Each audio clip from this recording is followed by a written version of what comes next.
go, there's no doubt. Gotta get out of this small town. You took my heart from me, now you're everywhere I see.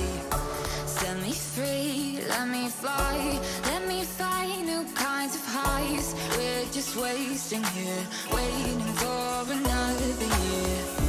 We both know the score, we've been here once before. So many words unspoken, you took my heart, it's already broken. You don't have to wait, I can take the pain. I will surrender, let me go on a new adventure.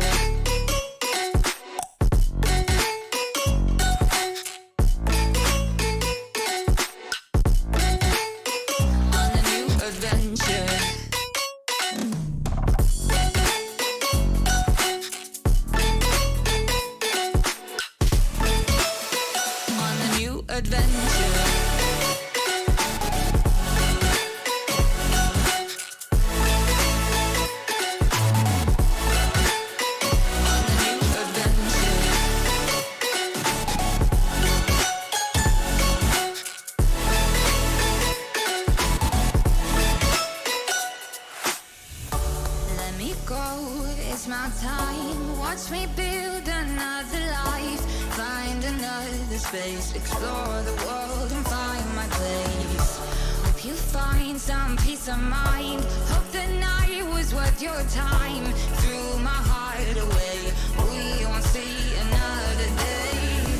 We both know the score, we've been here once before. So many words unspoken, you took my heart, it's already broken. You don't have to wait, I can take the pain.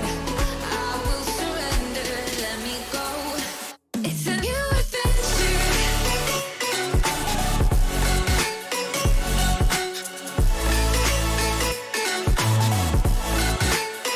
On a new adventure.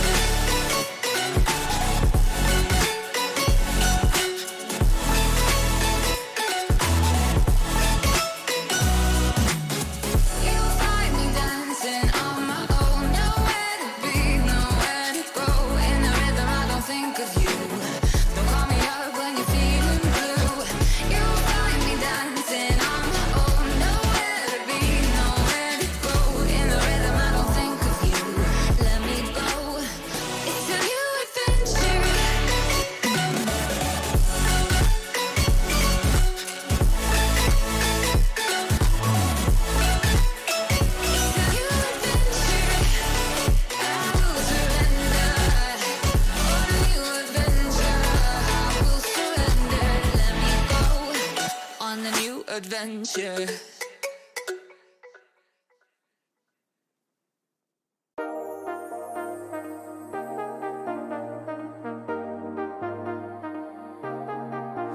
I got you and your vibes in my mind, I can't get them out, no matter how hard I try.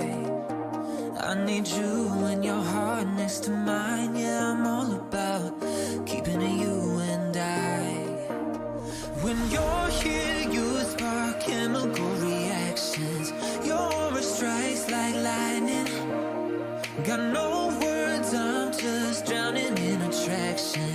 Only one way to describe it. It's electric, can you feel it? You got the only touch that takes me high. It's electric, I'm up in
go, there's no doubt. Gotta get out of this small town. You took my heart from me, now you're everywhere I see. Set me free, let me fly, let me find new kinds of highs. We're just wasting here, waiting for another year. We both know the score, we've been here once before. So many words unspoken, you took my heart, it's already broken. You don't have to wait, I can take the pain. I will surrender, let me go on a new adventure.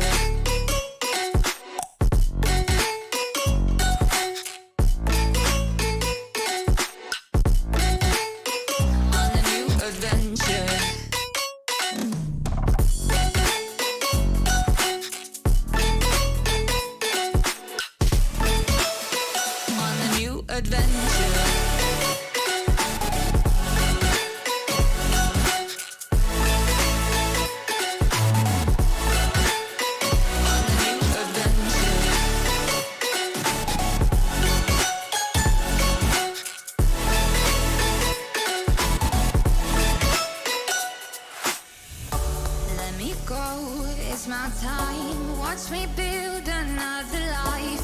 Find another space, explore the world and find my place. Hope you find some peace of mind, hope the night was worth your time. Threw my heart away, we won't see another day. We both know the score, we've been here once before. So many words unspoken, you took my heart, it's already broken. You don't have to wait, I can take the pain. I will surrender, let me go. It's a new adventure.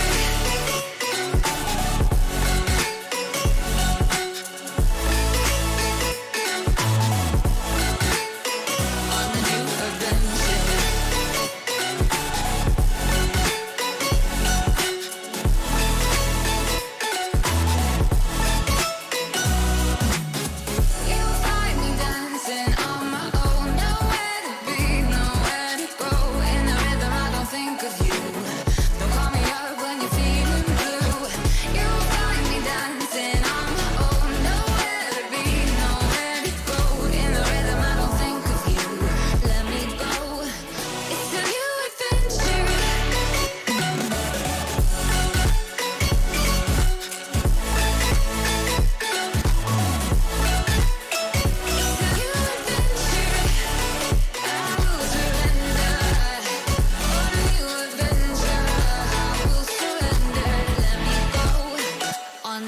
Adventure.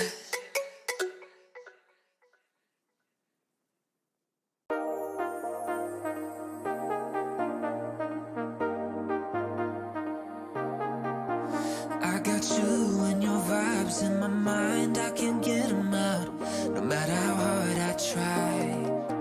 I need you and your heart next to mine, yeah, I'm all about keeping it you and I. When you're here, you spark chemical reactions, your aura strikes like lightning. Got no words, I'm just drowning in attraction. Only one way to describe it, it's electric. Can you feel it? You got the only touch that takes me high. It's electric,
there's no doubt. Gotta get out of this small town. You took my heart from me. Now you're everywhere I see. Set me free, let me fly. Let me find new kinds of highs. We're just wasting here, waiting for another year. We both know the score. We've been here once before. So many words unspoken. You took my heart, it's already broken. You don't have to wait.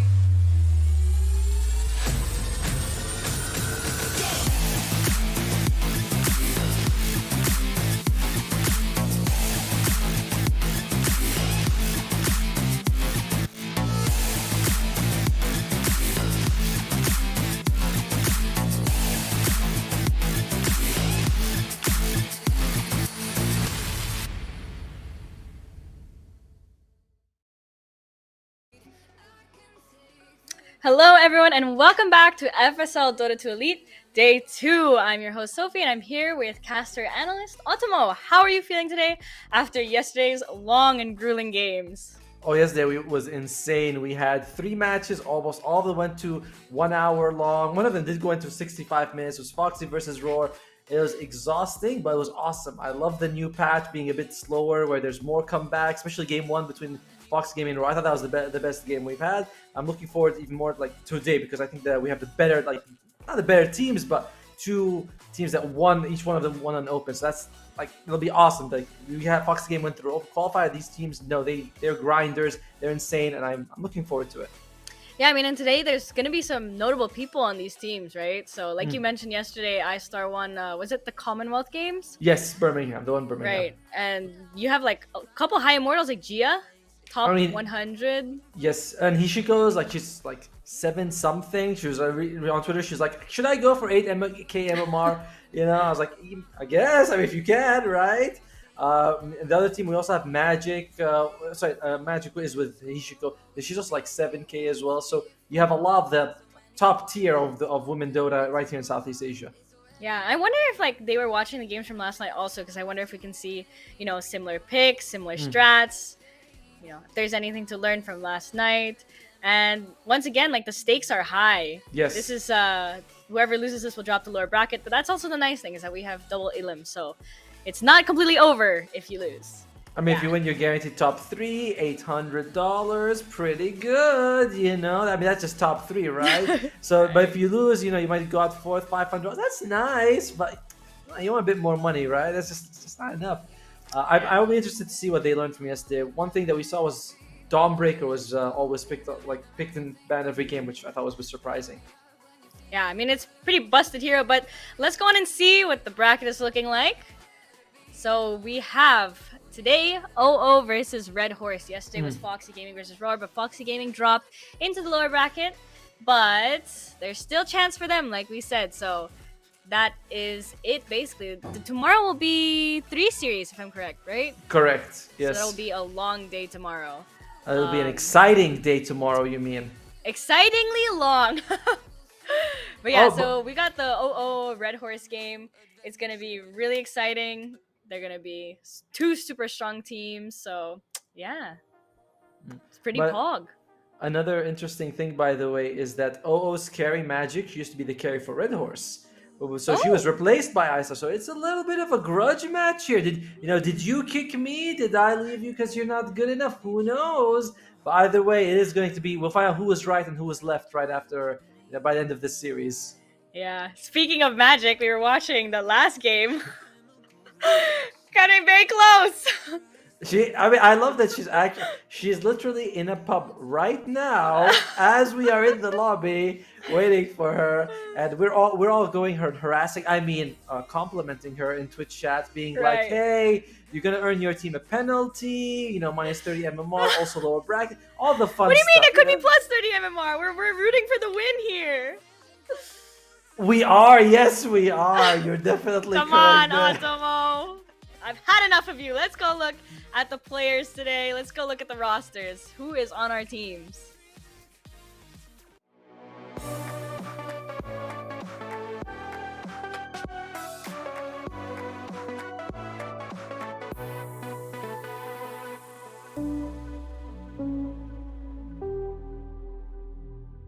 Here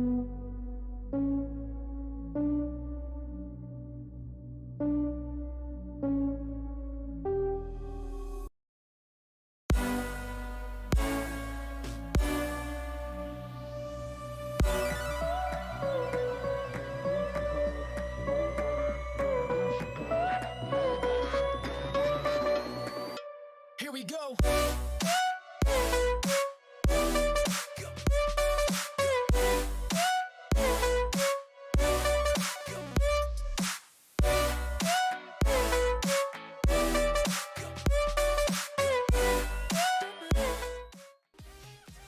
Oh man, I love seeing that again. I'm still like, oh, and they look so cute. All of them look so cute.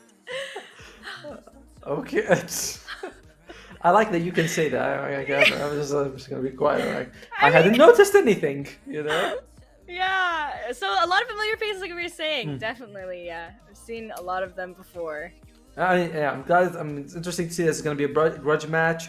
Red Hoorse and OO is, you know, it could be iStar versus Magic, where we have these new carries. Both these teams have had roster changes since the last time we saw them. We talked about Red Hoorse getting iStar, and OO they got Magic, but that was from the third tour. They also replaced their position 5 with a girl, with someone called Rising Girl. I believe she's from China. We had Snow. They replaced by Rising Girl. So it's, you know, there are a few like question marks where we're like, we're not exactly sure because there have been changes. But overall, I still think Red Hoorse might be a little bit higher ranked, better players overall. But sometimes in these cases, like even in these games, sometimes rank doesn't matter as much. Yes. It's more about like how you play together as a team, and sometimes even just picking the draft. Whoever is doing it, like they gotta know like which heroes are good in certain circumstances. So you know, sometimes MMR isn't everything, but we'll see. We'll see course, based on the yeah. results of this game. Yeah. I mean, yeah, there's a lot to be said for the teamwork that's involved, right? Like, because even if we're saying like one team is better, it's like, you know, a difference of 500-600 MR is not gonna make that much when you know one team is like 7K, one 7.4 or something. It's like it's gonna be based on the teamwork of how they work together. But Red Hoorse, I want to talk about Gia a bit. She played a lot of Grimstroke in the previous patch, which was really good against the Medusa. My previous had like 7.3, you know, like from last year. Grimstroke got buffed. Shadow Shaman, which she plays really well, also got some nice buffs. CM feels a lot better as well, so it does feel like, you know, Gia's pool got a little bit stronger. I'll be excited to see what she goes with. Do you feel like on the side of OO, there's any like standout star players? Well, we talked about Magic. I think Meridi also plays really well. She's their offlaner. We've seen her play with the Mars. She's very ballsy. You know, she just goes in, does her spell, like initiates really like without fear.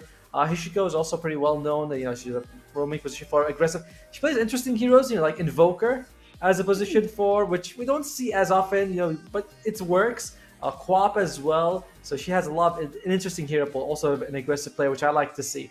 So I think that's another one. You know, Meridi and Hishiko, that 3-4 combo in the offlane could be very dangerous to deal with. Yeah, that is very scary, especially when you have like the strong 3-4 that can easily like shut down the enemy safe lane. Oh, that's terrifying. Yeah. On the other side, I do think that Red Hoorse is going to be okay because their best 2 players are their 1 and 5, which is, you know, what goes up against them. And iStar, she plays like PA, Drow, and Tiny. PA got buffed, Drow got buffed, and they are going to be up against this is a slower patch, so they have time to like come online compared to before. PA is like, oh, you know, I have my Battle Fury, I lose 1 Rax by that time basically. So I'm not too worried about them like suffering their safe lane.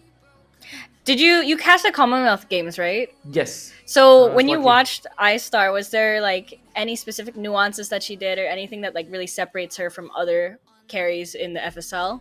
To be completely fair with you, 2 things. One, I didn't cast the main event. Unfortunately, they were like, we want actual British people, you know. And I show up with my turban. They're like, no, we don't want you.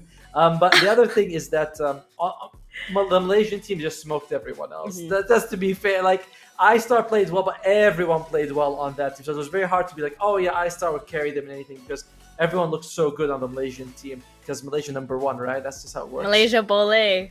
That's what they say, right? Yes, that's what we say.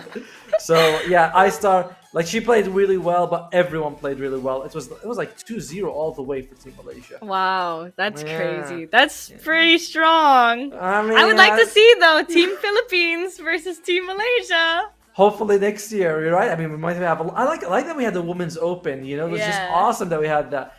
Team UK looked really strong. I cast a lot of the UK games because, like we said, there's a British cast, so I cast all the British. I was like, man, British teams look really good. The British team. Then they just got smoked in the finals. I was like, oh, okay, sorry. Oh no. Yeah, but I'm excited to see though these games. It's like I've played with a couple of the girls before. I've played with iStar, but I think because of the team swap, she was on a different team prior, right? Was she? I mean, I think that, like, they have some notable women team like Pacific Pink and Oh yeah, what happened to Aster. Pacific Pink? I don't know. I'll be honest. It does feel. I remember like a few years ago, though, like felt like the women's like Dota scene was kind of emerging here. I cast a couple of tournaments and LAN, like we had LAN events for them, and then it just sort of didn't go anywhere. I'm not sure what happened. Maybe it was the pandemic at the time that caused a big hit, but I don't know. It's unfortunate. Yeah, because I remember when I was playing, Pacific Pink was like dominating. They were really good. Yeah, when you what team were you on? Did you have like an name? Is it like Valkyries? You know? No, we were the Amazonians or something. No, like I was with Aurora. You know Chalky? I was with her, NTY, Betty, and Timon. Yeah. I swear, I think we have a caster coming called Aurora as well. I was like, on the last day. But yeah, it was like back then when we were playing, you know, it was like what we were talking about yesterday, how, you know, even though you're from like different places and there's like that language barrier, like you all kind of play Dota, it was really hard like conversing sometimes because like me, like I don't speak Chinese, I don't speak Thai, NTY speaks Thai, and then Aurora and Timon speaks strong Chinese, and Betty speaks like both English and Chinese. Aurora also speaks English, but Timon's English isn't that strong. But like we still managed to like make it work through Dota, so we all came together. I mean, speaking of line, I remember there was a tournament where Kuroki attended with a stand-in. It was like a Chinese player for the carry, and Kuroki was telling him, he's like this, do this, and the Chinese player was like, I don't know what he means. He's like, get this, and at the end he was like, Bye San Jiniasha. You know, because like the double swords, and, like, that's what it meant. Like that's what apparently how they communicate. That's why Enigma Galaxy is definitely making it to TI this year. But yeah, that's how they communicate. I see. And what are your thoughts on the Battle Pass? That literally just came out today, right? I think it's my opinion of the Battle Pass will be coming soon. So coming soon. It'll be, you know, once I unlock it, I'll give you my opinion. You have to wait a little bit, just a couple of months, and I'll give you my opinion on the Battle Pass. Right, I see. Well, it's a DLC. My opinion is like a DLC with it. Right. My first score of it is a 3 out of 10. Oh, hopefully Valve was not listening. But then again, we all both make jokes about. I thought the music was. I like the music pack. I thought the music pack's pretty good. I liked the. I mean, the CM Persona looks like it'll be good when it comes out, but honestly, I don't know. I just doubled down. I mean, I'm just an MMR slave at this point. Yeah, I mean, well, there's no terrain and there's no creeps. That's true. I mean, they have this sad. weird crab tower, which I'm like, crappy tower. I don't know, whatever. But yeah, no terrain. Do you think it's coming soon? Yeah, no terrain. I don't know if it'd be coming soon, but I mean, I'd hope so. I'd be surprised if they release like a battle pass without a terrain. So, yeah. Well, I want to go back a little bit to the heroes that we saw yesterday. We saw a lot of Dawnbreaker. She won both games she was picked. Another hero that I thought was very popular but didn't make an actual appearance was Undying. First ban all 3 games, which I was like not surprised by, but I'm hoping we see some Undying. And the last hero that I thought was interesting was Marcy, which was completely ignored after what felt like a very dominant, patch 7.31. Was there any heroes where you're like that you were sort of waiting to see, or you thought was like surprising? I mean, I thought it was kind of surprising to see the Sand King pick mid like for 2 games because like I think it's just kind of like, word of mouth. Everyone kind of knows it's just not the greatest hero. So I'm surprised like they actually wanted to like pick it twice. Like one game, like okay, but then the 3rd game, I was kind of thrown off guard. But I think the Marcy pick I understand because like the kit is kind of strange now. How like the dispose doesn't stun anymore, but now the rebound does. The rebound, So it's a bit strange. And the thing is, before you could dispose them into tower, they'd be stunned and taking damage. Now you have to dispose and then rebound into them, which can miss, and it's like you waste some time because they might just walk out of the tower by the time you do it, so it's not as good. But those are yesterday's game. What's happening right now, Sophie? Well, right now we can head on over into the draft. If that's what you would like to do, Otomo. Thank you. All right. Oh, look at that. Wind Ranger being banned. That is going to be a Hishiko ban. This is one of her heroes. And as well as the Mirana. Okay. In the meantime, they banned Gia's Grimstroke as well as the Earth Spirit, which is the guy, which the guy plays a lot of. All right. Undying is in the pool, and Puck is in the pool. I think Puck definitely is always like a strong pick. It's very versatile. You can do a lot with it. I'm kind of happy that they banned a hero like ES because I'm sure, like you said, the guy who plays ES, and when you have a comfort ES hero, like it's really scary to play against a really good ES. But I like the Hoodwink pick. I always do. It's such a great hero. And All right. Mars. Wow, they're picking fast. Mars and They Phoenix, a are. classic combo. And One well that we didn't worth get to it. see yesterday, right? No, we didn't see Phoenix pick. We saw Mars picked a few times though, and Yeah. Juggernaut comes out. That's gonna be for iStar. They do know magic. Just now she was playing Juggernaut. Like literally just before this game, she was playing Juggernaut on her stream. So they are taking it from her. And of course, Juggernaut is just a fantastic hero against both of these, the Mars and the Phoenix. You can spin out of everything Mars does, and you can just shred the Phoenix egg unless unless you get stunned for this half the duration. So that's a pretty good opening from Red Hoorse. I'd also like O's combination, but they need to fix a few holes right now. Yeah, I do think the Jug pick is really strong, like you were saying. It's oh my gosh, it's gonna be so frustrating for the Phoenix. It's like you try to put the fire spirits on him and instantly spins and just starts attacking the egg. What can you do? Phoenix is definitely a lot better. This she got that whatever, got some nice buffs, 5 damage on fire spirits at all levels. Level 1, that's insane though, because it went from 15 to 20, which is like substantial. You also get a little bit extra health regen by 1. It also adds up, so it's nice changes. That's another Gia ban, her Crystal Maiden. That leaves only one of her common heroes, which is the Shadow Shaman. Still, She in the does pool. play Lich a lot though in AA. Both A and Lich don't do much against the Phoenix, either because you can always egg to avoid everything they do. Like if you're hit by A blast, plus if you get, now it's a long order, tall order, but getting items on Phoenix also saves someone else from A blast. So yeah, I don't know. It's kind of weird. But also this Mars, like the arena. One thing I hate playing Hoodwink is when the Mars arena cuts down all your trees. Oh, there's the Puck ban. There's, which is a bit. I mean, it's kind of a little odd because could use the Puck themselves, but it's not a UA hero. She plays like the spirits, the storm, the co-op. She also plays a little bit of Shadow Fiend, so not much in terms of control. Like the Puck, and Puck did get a little bit of nerf though. If you do play that Shadow Fiend, you can also do like the cheese combo of Shadow Fiend Mars. You can put them in the arena, SF ults inside. So, but we saw yesterday, sometimes the cheese combos don't always work out the way you want them to. And sometimes this the cheese is moldy. It's not as good as it used to be. Sometimes moldy cheese is nice. Like blue cheese. I like blue cheese. Magic lost her Terrorblade, her Jug. PA is also gone. There's Spec in the pool. That's one of her heroes, but I don't know if that's... Spec is fine, but Juggernaut is a hero, who gets a Silver Edge. There's already a break from the Hoodwink. You do lose a lot of your impact from the Spectre, and Spectre he's not... I don't know if he's in a good place right now. I think Spectre got a small buff, no? Probably, but is it enough to push her into competitive? And she goes, ooh, Ogre Magi! So it is likely going to be the Hishiko Phoenix and the Rising Girl Ogre Magi. I see. The Ogre... do you like the Ogre pick? It got buffed as well, right? No. It got changed. It got 20 damage, but lost some armor and 3 health regeneration. So it's some people could say it's a buff or a nerf. Depends on how you look at it. But honestly, it's hard to tell. Oh, but Ignite did get a nerf. Ignite does 1 less tick damage.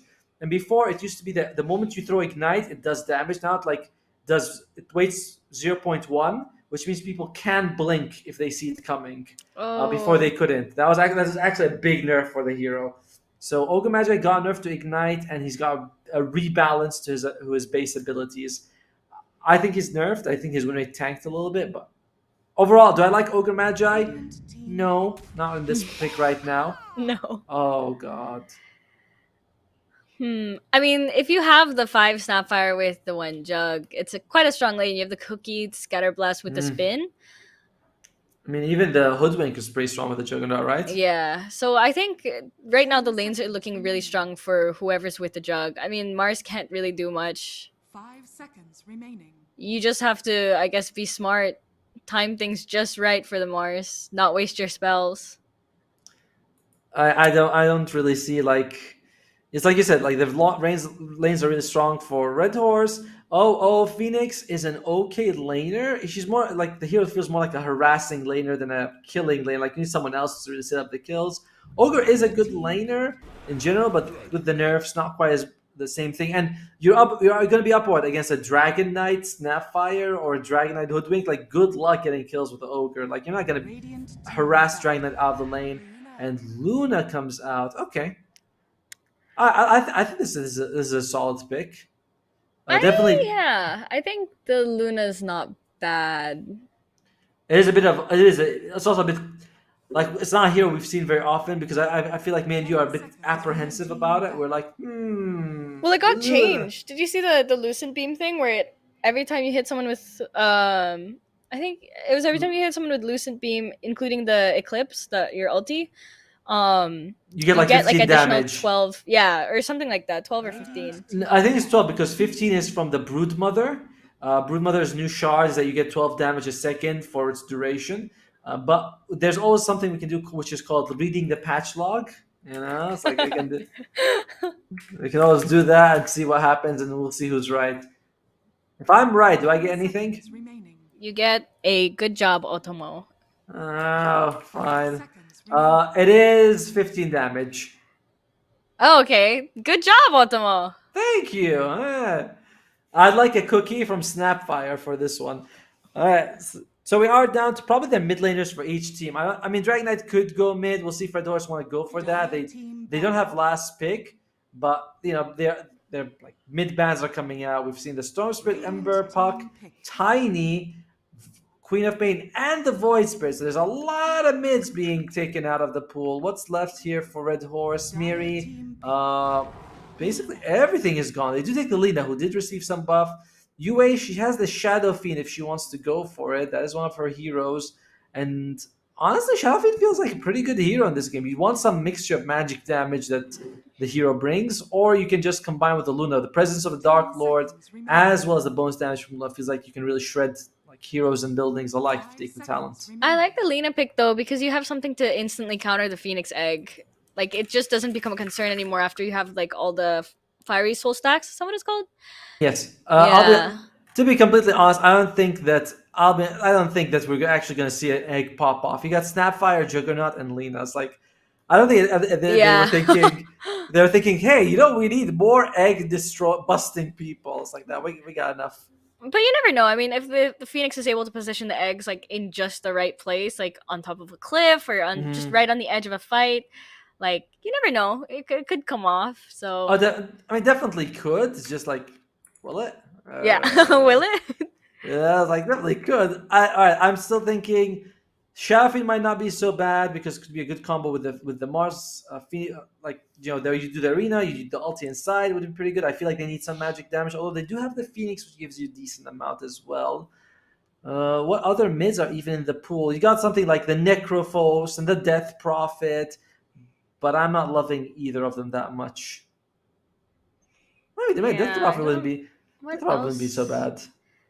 Death Prophet, you think? I guess the physical damage of Exo is pretty good in the sustainable hero. Invoker maybe, but you're all getting like everything seems to, like then everything relies on the Mars ultimate, right? Like there's so many things that are just not like what like the follow up. There's so much follow up damage you can do, but it's like all relying on the Mars. What are they gonna go with? They go with OD. The one hero which we said every bit except OD. Oh gosh, I don't know. I feel like OD is such a bait though. You think it's a bad hero? Well, I think it's like a bait hero kind of like like on paper it looks really strong if you're able to like destroy the mid lane. Like I guess it really depends like how comfortable she is with it, but like I feel like it's kind of one of those heroes that like you can play solo ranked and destroy everyone, but when it comes to like a team game where people actually know how to handle these heroes, like then it's kind of like it just gets a little awkward. I think there's a lot of value to it, though. I mean, you can dodge an Omni Slash with it. You can set up everyone else. I think there's a lot of value to it. Yeah, that's true. But we do know Lina to be like one of the strongest mid laners in the game, so I could imagine that it'd pretty be hard to lane against the OD. But we have Akke ready to cast with you, Otomo, so I'm gonna hand it off to her right now. Bye, Sophie. Bye. Hi, Okay. Aki. Hi. Hello, and everyone, and good evening. This is the series of the day: Team O versus Team Red Horse for Dota 2 Elite. So, speaking of the draft, I was kind of liking Team Red Horse's draft, but then when the OD come out, I was kind of favoring Team OO's draft. But as Ooh. you said, OD is a really strong laner, and it's good against the DK. So Yes. I'm all good. Let's just have faith in Yue. I just feel bad that all her heroes has been banned, and I'm looking forward to Stardust. She's our rising girl, rising star Yes. for Team OO. So let's see. This is kind of a revenge or redemption game for Magic. It's Right? definitely a grudge She match, got you know? a grudge match. There's some feelings in here. They're not all friendly. It's not all sisterhood in this match, you know? Yeah. So, or who knows? Maybe it is. Maybe it was all very mutual. But okay, we're going into the game, so there might be a pause for now. But then you said we might not see the Phoenix Egg last for a long time here because Team Red Horse has some heroes that can deal with that. They have the Snapfire.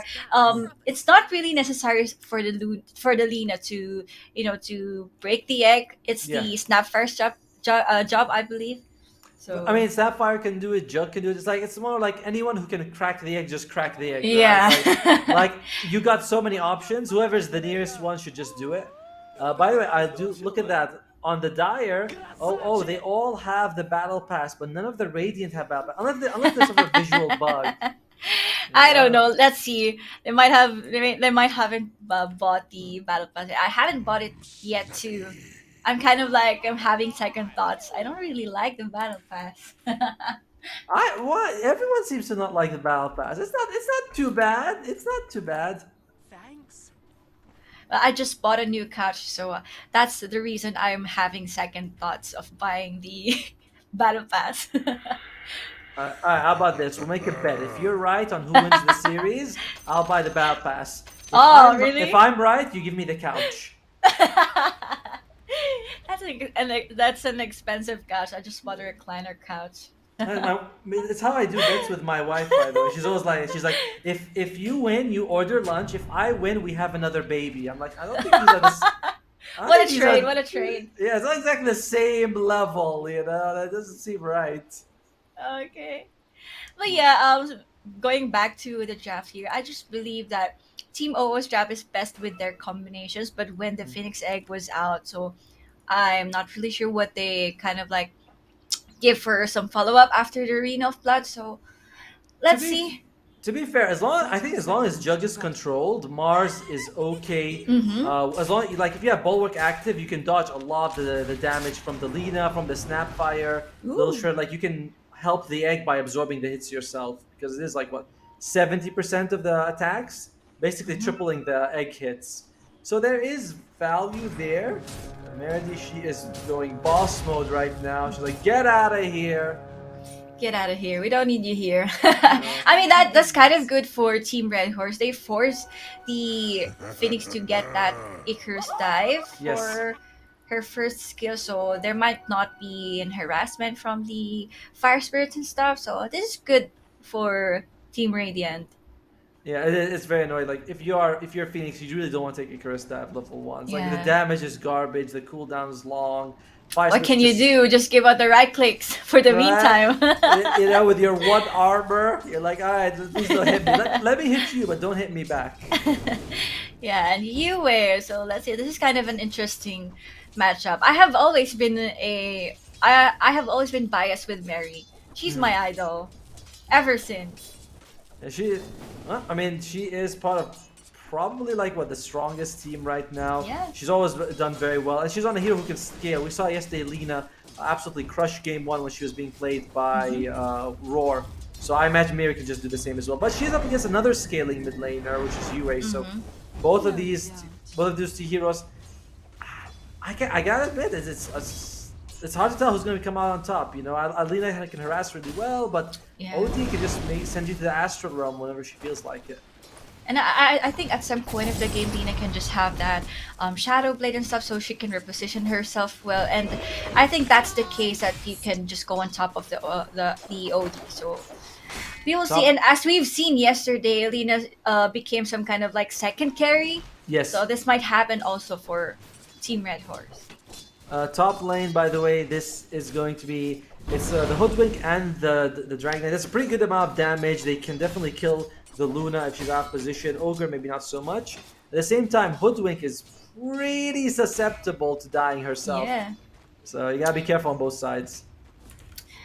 Speaking of the Hoodwink, I am just looking forward for Team OO on what hero will chase the Hoodwink. This is a very mobile hero, and they might be needing some blink daggers and stuff before they can catch the Hoodwink. So I'm looking forward to that. They have two people who are pretty good against the egg, right? The Phoenix, you can just Icarus dive to cut eggs. If you egg, you also destroy some eggs around, like some trees around you. Some trees, yeah. There's a lot of value with the Phoenix. And of course Mars, when you do the arena, all the eggs in the arena, all the eggs, I keep saying eggs for some reason. All the trees in the arena also disappear. So it's just, they have decent people to kill the Hoodwink. Plus she's a support, I see. So most of the times, like if you can't catch her, it's unfortunate, but it's not the biggest deal. However, Hoodwink, she is taking a lot of damage. This is what we are talking about. She is already level 2, and I believe she already put that. Oh, there's no scurry, at least for now. But yeah, this is a very mobile hero, so Teemo might be having a hard time on dealing with this very annoying hero for the meantime. And she's got like no health, you know. She just won't be able to trade against Ogre. Ogre, we've said that the hero's not as tanky as he was before, but he's definitely way tankier than a squirrel, you know. Yeah. I do get you, and I think we can't really underestimate the Hoodwink, especially yesterday with when we saw with Ulap, and I'm Hoodwink is one of my favorite heroes, so I know the ability of this hero and what can he do during the team fights and stuff. So you're just like Sophy. She also plays a lot of Hoodwink. Every time I go to a stream, she's playing Hoodwink with her Maelstrom build. Me too. I get Glypnir as my first item. Right? Everyone used to do that. I'm like, okay, I get it. It's good damage, you know. It's like I'm a position 5, by the way. It's alright. Whenever I play Ogre Match at position 5, it's like it's either Hand of Midas or bust. You know, like I have to get Hand of Midas. I don't care. Max gets the bounty right from under Stardust's Rising Girl's nose, which is a little unfortunate for them. She goes to the mid lane as well towards UA, but I think she's probably spotted. There's a nice ward right there, sees her coming. So this gank, this attempted gank, whatever you want to call it, doesn't amount to anything. However, I-Star is really suffering. Is I-Star dead actually? She might on be. the bottom. Might be. Looks like she's just barely. She's alive. Only 14 CS though. Meridi, I mean, we talked about this, Meridi being a very strong offlaner for OO, but she's absolutely crushing, almost doubling the CS of this Juggernaut. I didn't think it would go as one-sided as this. Good start for the Mars. They can just revolve to the Mars when it keeps on happening like this. Mars can just get that Blink Dagger early on, but Monster, wait, I might be holding that blood. Ooh, nice cookie! First blood goes to the side of Team Red Hoorse. She is getting that first blood. Good job. And that's Gia for you. For everyone, like this girl's ranked like 80 or 90 Southeast Asia. She is like top 1. She's incredible. So this is what you expect from her. She was making giant plays with the Grimstroke and Shadow Shaman, and now she gets first blood on the Snapfire against the Phoenix.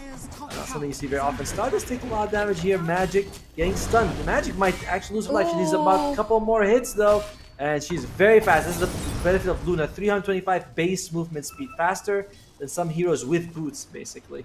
Yeah. 2 heroes from Teemo are super low, have a super low health on the top lane, so they can still reinitiate that kill on the top lane. But speaking of that, Magic will be going down. Might be Stardust, okay.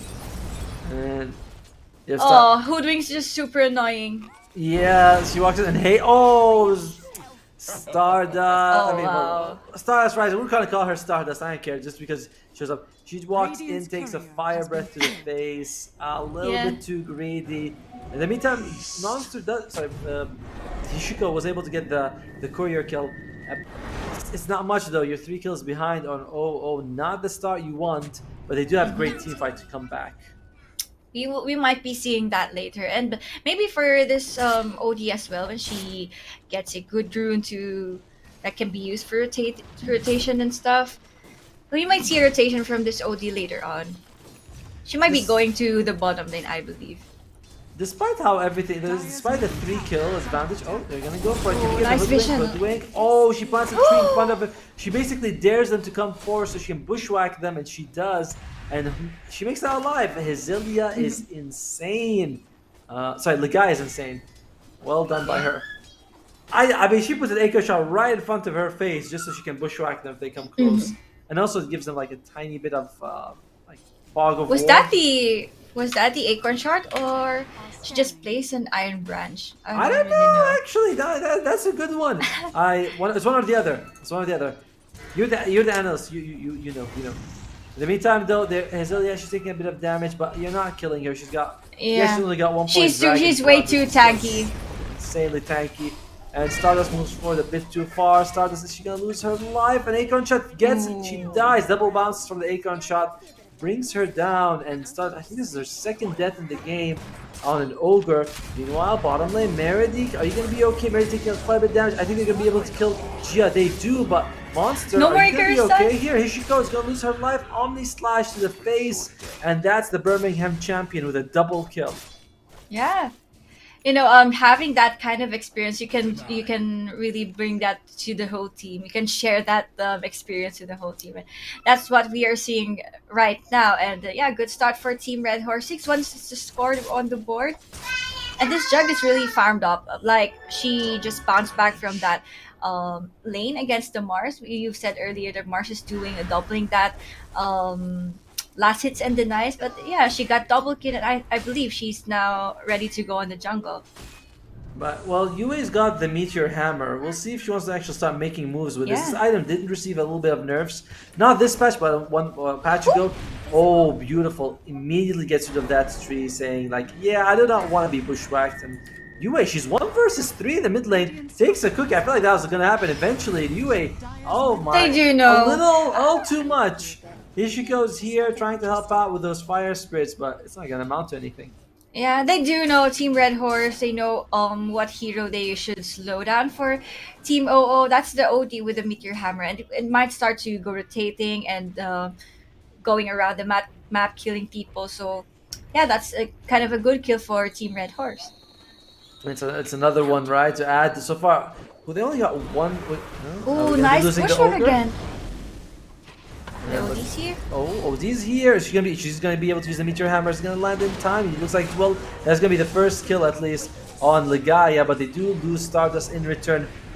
She goes here, and Hezilia, I think you may have, you stayed here a bit too long. There's pure damage, there's percentage damage, and ooh, the hammer is dropped in the end, and I think we're gonna see a dead dragon. Yue coming back strong with the team with that double kill.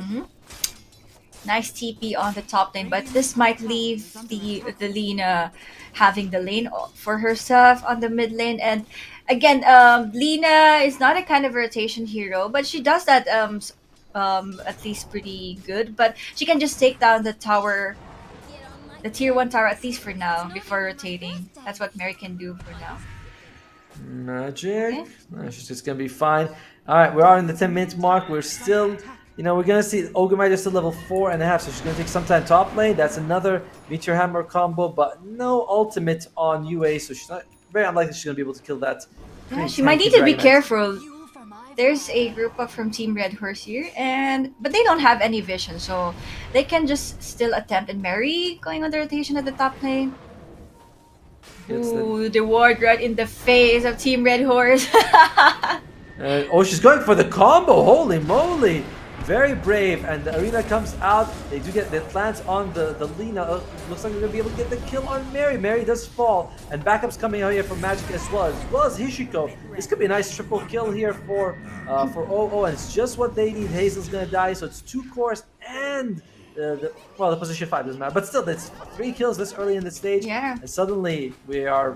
Look at that big net worth advantage swing coming out, and finally Big OO swing. taking the advantage. Yeah, especially they were able to kill Mary. That's her first rotation though, so it's not really looking good for the Lina. But let's see, we haven't seen the maximum potential of their draft as they might not have any plans to group up and stuff. They just have to be reactive on what Team O is gonna do with a lightning strike will connect and the sharpshooter. Okay, Yeah, it's very low cooldown, and I like how Hishiko is like, do I Sunray? No, he's like, I don't have enough to heal you, so it's not gonna be worth it for. I wonder if this Phoenix is going to go for a Spirit Vessel. She already has the Urn, which is a good item. Might go all the way to Spirit Vessel. UA, smoke breaks, they know where she is. The gobs are out. Like Hazel, will she get the stun in time? UA doesn't even need the stun. She just loses her life in the end. Her streak is over. UA is just gonna go it's straight over. to the grave. Yeah. Again, at this point, it might be even for the both teams as they've been trading kills and stuff. So might be hard to say for now, but definitely they were able to slow down the Lina a bit. Interesting. Going for the boots of travel though. Interestingly, the supports are the ones really suffering. Even though the cores from O are doing well, the supports are not. You know, like Phoenix, she's more than 1,000 gold behind the Hoodwink. That's position 4. Also the ogre. Yeah, the Warriors also very. I mean, very poor, but not too bad behind Gia compared to like the Phoenix, which is very poor. So Yeah. at the same time, your cores are farming well. So I guess you don't mind. That's And what's Phoenix- important. Yeah. Phoenix, as long as you get the shard, like you're pretty fine with everything after. Like you have to get the shard, but everything else is like, it's nice, but it's not really necessary. I do understand what's happening on the supports of Team OO. They have the defensive supports, unlike with Team Red Horse. They have super aggressive supports. They have the Snapfire and the Hoodwink that can, you can tag along in terms of ganking, picking off heroes and stuff. These are And two Ma- defensive supports, so And Magic is gonna get a nice triple ancient stack here, so she's gonna farm. So Oh. they have been spending a lot of their time making sure that there's enough farm for Magic. So that is gonna take time from them. Whereas, as you said, Team Red Horse, they're like, why should we make space? Why should we stack when we can just go kill? You know, which is fair point for them. They have been doing a great job going to get with 10 kills so far. in smoke for Team OO, they might be spotting out the Dragon Knight farming here on the side. So good observer ward, but I believe the courier spotted that, or I don't know.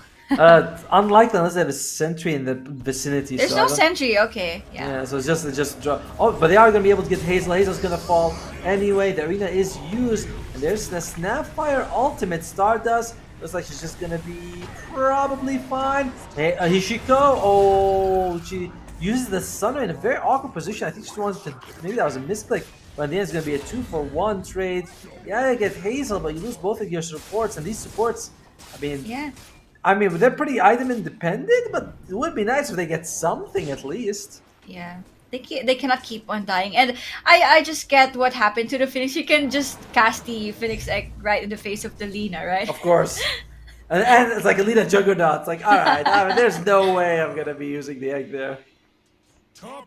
Okay, they can still go.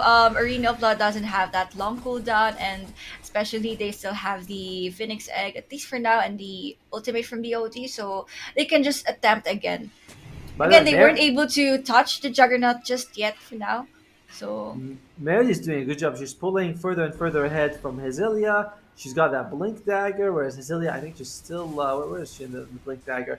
Still needs about 300 gold to get it. So the off lane for OO doing a really good job. There is a ward right here. We'll see if they smoke underneath the ward. That would be very unfortunate for them. yeah. That was a super good ward from Team Red Horse. I just think it won't be rewarded at least for now, but okay. They can just go back to farming. They have the Luna, by the way, so this is a super farming carry, so I will say ultra late game, I do favor OO's draft a little bit more. I'm a big fan of Phoenix late game. I just feel like this is the strongest support you can have late game, unless you have something like an Enigma, which is like these big strong ultimates. You have pure damage from OD, which is always good. You have Luna, which just buffs up everyone, gives her damage. You have Mars, which is one of the best team fights. And oh, Hezelia, Hezelia. you might be losing your life. Hishiko, are you gonna be using the egg? She's just gonna be fine. Just the sun ray off. And Hezelia, she's gonna be walk out of this as well. She's okay.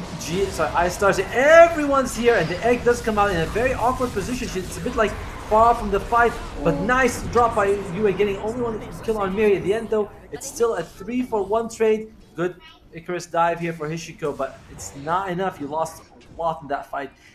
Hishiko, Especially that Mars and Odie. Yeah, I mean, Hishiko can't go closer to use the egg, so she's forced to use in this very awkward position where she kind of catches no one.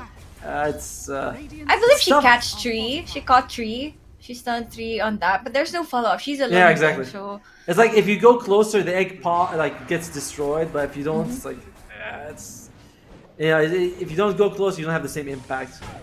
Oh, wait, here she goes, still alive. The fire breath barely misses. okay, this just can't keep on happening for Team O, especially for the OD. Like if you kill this OD for at least consecutive times, it might be a hard game for Magic? UA over here. But Magic, oh no. Yeah, there's no way she's making out this one alive. She is gonna lose her life. Phoenix is here. Those are a couple of fire spirits, but it does nothing. She's just throwing fire spirits on Magic's corpse, you know? She's like, oh, this is where we buried Magic after she died, the poor girl. So, tough. However, I don't think it's too bad for O. Their cores are still farming pretty well. The OD as well as Meridi are still behind their respective counterparts. The supports are behind, but you're okay with that. Yeah, I'm surprised that the 3 cores of Team O is on the top of the network after the jug. Yeah, exactly. It's not too bad it's not too big of an issue. My bigger issue is they need to find a way to get the Phoenix Egg to be in a useful spot. Maybe once Meridi has a couple points, she does have a couple points. Maybe inside the arena, right? Yeah, it has to be inside the arena. Has to be that Juggernaut can't attack either. Juggernaut has to be controlled. Smoke's gonna break here on Yue. Yue might be losing her life as well. I don't know if she's tanky enough. No way for her to survive. They do get Miri though, so it's a mid trade. Ultimates were used as well by both sides.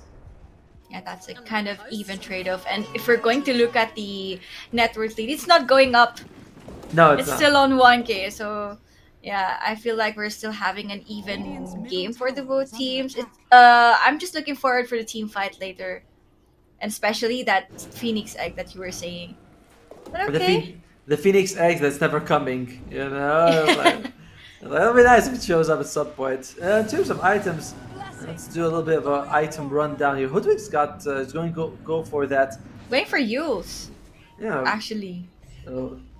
We have Gia already have the Glimmer Cape. Miri has the Boost of Travel, which you talked about. So she's going to be very active. She's going to go for the BKB. So she just BKBs, it just destroys the egg straight away. Hezelia is going for BKB. There's a lot of BKB is going to be coming out very soon. Magic. Yeah. I think she's going to go for a Manta style. And look, the Philosopher's Stone, the best item in the game to give your supports. We were talking about this yesterday. Teams from yesterday doesn't like Philosopher's Stones. I mean, I always talk about it's like this. It's such a good item. I talked to my wife. I'm like, do you know Philosopher's Stone is so good? And she's like, honey, can we just have dinner? Do we have to talk about this every day? Just stop it. It's enough. No more. Enough with Dota. We're having dinner. Okay. Well, UA, by the way, this Hand of Midas is doing a good job of keeping her ahead. It'll start to pay, it'll start catching up. You spent 2,000 gold on this Hand of Midas, so for a little while, it does feel like you're a little bit behind until the item starts paying for itself. Then it really starts accelerating your farm. 4-man smoke here. Magic is not smoked. She is in the front line, pushing the lane. It's a tense moment here. The Hoodie doesn't have that Fuel Scepter just yet. I think that's a good item for her. But wait, nice arena. That thought. Ooh! It's a 3-man. They do get 2 people here. Gia's gonna lose her life. It is only the supports, but you'll take it. All 2 supports for 1 arena, always worth it. The Phoenix Egg is not even needed on that one, and they can go just straight onto the tier 2 tower. But on the top lane, we haven't seen Mary, especially her, join the team fights and react on what Team O is doing, but they might be just doing a secret stuff here on the Roshan area. By the way, the amount of tower damage on OO's side is amazing. They have the Luna with the Lunar Blessing, they have Yeah. all that bonus damage coming out from the Ogre's Bloodlust, and even like the Meteor Hammer doesn't get them out there. So I mean it's to just- be I mean to be fair, for Team Red Horse, they also have that kind Yes. of objective taking with the Dragon Knight and Lina plus the Juggernaut. So okay. They're definitely no slouches either. It's just the I think that like if you leave them for 2 seconds, they're gonna be able to get buildings. Yeah. And, Hishiko, are you gonna be okay? He needs to be careful. Might have to consider using the egg to stay alive, but no, she's just gonna fall. You know, she's a phoenix. She falls, she gets right back up again in just 30 seconds. Mm-hmm. That's what we are talking about. The Phoenix Egg that's never gonna come out on this game. She does have the shard, which we say it's a great shard ability. She's getting a bit close to that level 12. At which point 8 hits is a lot harder to get on the Yeah. egg than 6. So But I don't know if you can, if 8 hits is still considerable, knowing that there's Snapper and Lina. Again, these 2 heroes can I just mean- deal with the Phoenix Egg. But okay, we will see later if that can be a game changer for Team OO. she's definitely like suffer. She's gonna suffer no matter what, Hishiko. So well, it'll help, right? 2 hits She's extra, just kind it of the helps. sacrifice hero for Team OO. It's Okay. the best taunt in the game. You know how Axe jumps and tells people to hit him? Phoenix Egg is just better. It's just like, oh, look at that, it's glowing. Let me destroy it. So it's the best bait. You're in the game. center of attraction when you give out the Phoenix Egg, so. Well, Okay. Magic finishes her BKB, so she basically dodges all the damage coming out from She's Red kind Hoorse. of battle ready. The instructions are fortified. She's kind of battle ready for now. This Luna can just go group up with Team OO. Okay. Oh, they're gonna defend the mid lane here though. Yue, she is caught by the bushwhack, but this is gonna be enough to actually kill her. The stun misses light strike array from Miri, and but the strike from Hazel is gonna land. And look at that, nice stun here from Meredith. They do get the kill. Hazel a bit too aggressive here. Are you gonna go for it? Is she gonna egg right there and then? Holy moly, she does egg. Everyone's like, I wanna kill it, I wanna kill it, I wanna kill it. Gia gets the egg, goes for the egg. Mary's the one who actually gets the kill at the end. She is gonna pay for this with her life though. And she's gonna, she's still alive. One more hit. Yue does get it in the end. Where the hell is Magic? She's actually pushing bottom lane this entire time. Snapfire forced to buy back because Magic is actually taking the bottom tower. She's pushing hard. She's gonna get a tier 3, but in the meantime, Isar gets a double kill here. Was it worth it for the damage to the bottom tier 3? And Magic, is she gonna I get think it? She does somehow. get it. She can TP Somehow. out. She gets it out. She's like, is she gonna TP? She's just gonna TP. Nothing else that Gia can actually Nothing do to about it. cancel. Yeah, the late reaction star Mary just came just now. But I don't think that's some kind of eco trade for Team OO. Imagine if Magic was there in the team fight. Imagine what will happen to Team Red Hoorse. They kind of like lost the team fight when Hazelia got taken down, especially Gia. So Yeah, I would have preferred if Magic was there. the thing is, it's like we don't know, right? Like, what if Magic had gone? She lost the team fight. Whatever it was a team decision. You know, like they was Yeah. like Magic, just push. Maybe they thought that she'd be able to get a Rax, because if she got a Rax, it would have been very worth it. Like you'd always Yeah, take that. super trade. super worth it. But she only got the tier 3 at the end. They did force a Snapfire buyback, so overall it's not too bad. And this Not could too be bad. this could be a dead Ligaya. Nah, she's gonna be at 4 staff to safety. And Stardust, big damage coming. Nice drop of the Sentry Ward here by iStar. She's gonna go straight for the Ogre. No, Ogre gets Astro imprisoned. Will she be able to make it out? Miri, the stun comes out too early by Miri. Lina making a little uncharacteristic mistake, and Ogre just walks out there safely. Yeah. No casualties for Team O, and they can definitely defend their high ground backs. But for Team Red Hoorse, just like we've said earlier, their objective taking is not really a problem for them, even though they still have tier 1 tower to take down on the bottom lane. This will be super fast objective for them. Yeah, so for sure. they can just fix the lane for sure. Okay. I mean, it's like, yeah, both teams are really good at taking buildings, really good at taking Roshan. So it's not something I think either team are like, oh my god, we have to take those. It's like, nope, both teams can take buildings very quick. And even Yue just going mid lane is like, oh, let me just take the mid tower myself. Yeah. And again, Team OO is just focused on objective taking. They kind of like scatter, at least for now, just to take down the towers. And let's see, they might kind of be reacting to Ooh, Magic. Magic, can she TP in time? She might need to BKB. She might need to BKB here if this... No, walks just fast enough for the Bushwhack to not land. And Phoenix comes in, gets the egg because there's no one there, but she actually is not using the Sunray. There you go. Sunray comes out at the very end and spots the Dragon Knight. I'm like, come on, you got the shard, girl. Ishiko, I know you can do this. And also, nice, she lands the Fire Spirit on the Hoodwink. May have gone a bit too far here. Definitely does, but if they get Gia, they get the Hoodwink as well. The guy is down, Gia's down, and it's a 3-0. I mean, egg is good when no one hits it, right? Yeah, but I think that's just the Dragon. At least for now, Team O is having a good time, especially Yue.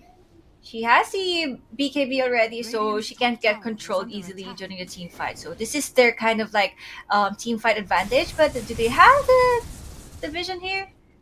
Oh, very. I wonder if they're gonna consider getting the shard for the ogre, getting that fire shield. She does have a glimmer cape on Stardust, which is good because you are gonna be able to save people if there's no detection, and as well just reduce all the magic damage coming out from the enemy side.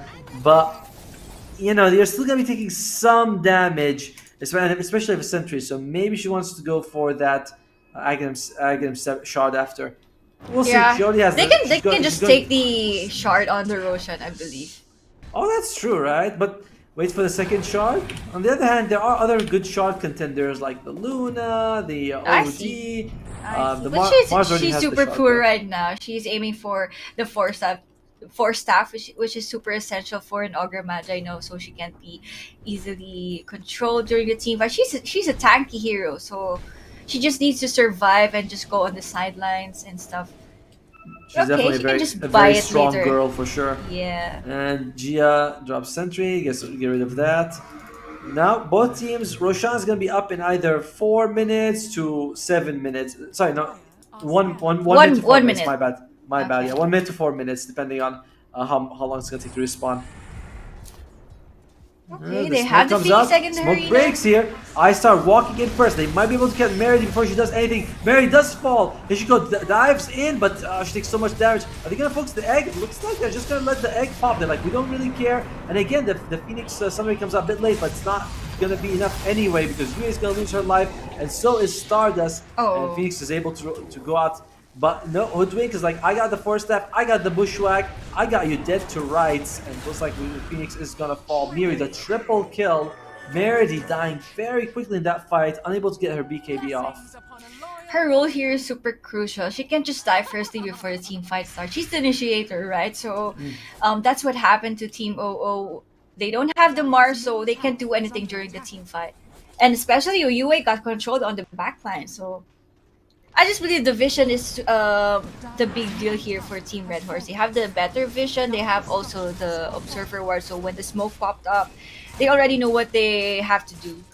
But Magic does a good job sending people back, and now they're going to go for Hazelia. Hazelia, she's taking a lot of damage herself, and looks like she's going to at least be able to fall. So no Rax is actually being lost by despite losing 4 people just now. So Magic, with that very clever split push bottom, forces Miri to leave the team. 4 versus basically 3 when Magic goes back to the base. They catch Hazelia. So this is why these two teams are probably the best two right now. Like Red, they're so tough. It's a different tier, right? It's just so fun to watch. We saw yesterday Foxy Gaming versus Roar was a close game, but this is a whole other level. Yeah, there are some kind of issues from the games yesterday that the two teams are super good as well, but they just had a hard time on closing out the game. They have that gold lead, but yeah, in terms of discipline and closing out the game, that might be the issue for the teams yesterday. But for team now, yeah, these two teams are super high tier. I mean, you can tell like the moment they get a kill, they straight away go for the push mid on Red Hoorse. And you see, they're like, we're Magic, go, distract and make sure they don't get, they don't go full power. Magic, did she get the BKB time? No, she doesn't. No. Magic, what happened? I was just praising you. She's down for 7 seconds. No, they were in position for the Roshan. They were in position for the Roshan. She was shouting, where were you guys when I needed you? And this is super important for Team OO. If Magic didn't die over there, they can just really contest on this Roshan. But this might be a free Roshan for Team Red Hoorse. Yeah, you're right. At this point, Magic's trying team question mark. You know, Where the are hell you is that? guys? You're Well, super far from her, but then it happens, so it happened. Magic is Giga farmed, by the way. She does have the Dragon Mask, the Chrysalis, the Mask of Maz, the Manslaughter, the BKB, very farmed. UA, she's got the Blink Dagger, the BKB, the Hand of Mice. She's going to go for a Hex, a really good item for her because a lot of her damage does come from Intelligence.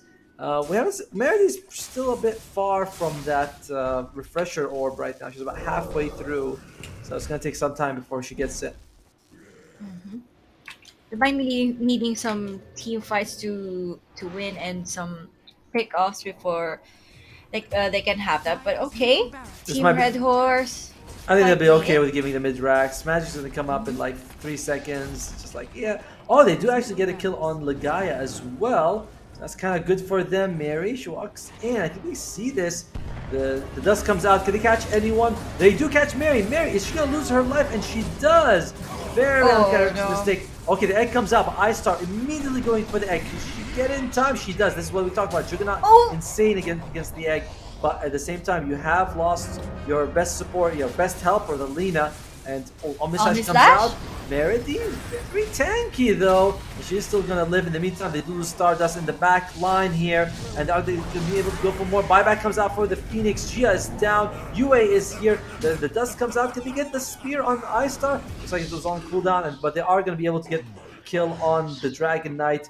Very messy fight, but in the end, it's 2 buybacks used, and I think if you're you're very happy with that. Yeah, especially they Team Red Horse has the Aegis advantage on the one, but they were able to pop it off easily, and then they were forced to buy back on that one. So that was a big win for Team OO, I would say. By the way, one of the things we have talked about is that even though the Phoenix egg was destroyed, it took the Juggernaut a long time to go through it. Yeah, Once she's just eating all that right clicks and stuff. so once the Phoenix is level 18 with another 2 Yeah. hits, she might not be able to actually be killed. Like they might be Yeah. like Juggernaut by herself will not be able to bring down this egg. That's a super game changer for Team OO. Definitely. And in the meantime, though, it is going to be a 3k advantage for OO. A lot of it comes down to just Magic being an absolutely farming beast right now. Yeah, that's the advantage of having the Luna. You don't have any pressure on, especially defending the high ground. You have the skills to deal with the incoming creep waves. And okay, I still believe that Team O can still have this game. Just they can just let Magic die the team fight, especially Melody. Well, the smoke They comes still want out to here. fight. They still want to fight. Yeah, they want to see if they can find anyone. Their vision is okay. Well, they don't have any vision of the area in which Red Horse is. Their vision is mostly in the mid lane as well as the enemy side. So they don't really see anyone. The smoke does break though. They are going to be able to go for. Oh, that's going to be an I-Star dead. You can feel the vengeance coming out from OO right now. They're going to be able to kill for more. Yes, they do. Gia's dies as well. Oh, And no Magic, buybacks. she's like, you kick me, I kick you in the game, more like it. That was a dieback from Gia. Okay, they can just push the towers on the mid lane and can just go straight to the high ground. Might be too long if they still have to wait for the next Roshan. Yeah, they should just go. And you can see, like, Yeah. remember, this is a team with insane tower damage. There's no buyback on the Juggernaut down 4-6. They don't know this because she didn't use it, so they might assume that she has it. However, if I was playing on O side, they're like, just go hit the tower, and that's exactly what they're Yeah. doing. See if they That go was high super ground. quick. But Mary is just cutting the creep waves here on the mid lane, so this might be their only time to. It's okay kind as of, long like, as push. Merity is able to absorb all. Oh, she doesn't actually use the bulwark to absorb all those damage, and she's taking a lot of pain here. Remember, I started BKB? up in 10 seconds on this Juggernaut. Merity, she uses the BKB to walk away, but Merity, I think you're dead, girl, and she is, and they're gonna go for more as well. The Dragon Knight catches the Ogre Magi. Oh, well, that's a violent kill. We're not gonna watch that. Looks like Ogre Magi is gonna die, but it's just too much violence. I don't want to see that. Oh, I don't know what is happening. It just keeps on going around. Like for this game, the next thing we know is that Team Red Horse is in control of the game again. It's alright. Both teams are giving us a show. You know, they're like, all right, we don't want to win this too Yeah. easily. So Hoodwink gets the gym back. By this is Gia's gym, which she dropped. goes to OO, then goes back to Gia. So Mhm. it's a very interesting, like little artifact that's being passed down. And now they smoke. All right, Okay. Red Horse is smoking this. Let's see who we They can have the find. Omni Slash. They have the Omni Slash, so they can control the team fight, especially there's no Mars, but she would be up in 12 seconds, so let's see. Let's see who they're going to be able to go Magic. for. Going for Magic is a bit risky. Oh, the Omniside straight away. Nice heal coming out from the Phoenix. And is it going to be enough UA? She sends her friend off to the Shadow Realm. Oh. Phoenix Egg comes out. They do lose Ice Star again. It was a bit risky going for the Luna and the OD at the same time. UA gets another kill as well on Gia. Meredy pops Hazel. So now it's good. Now it goes the other way, like we were saying.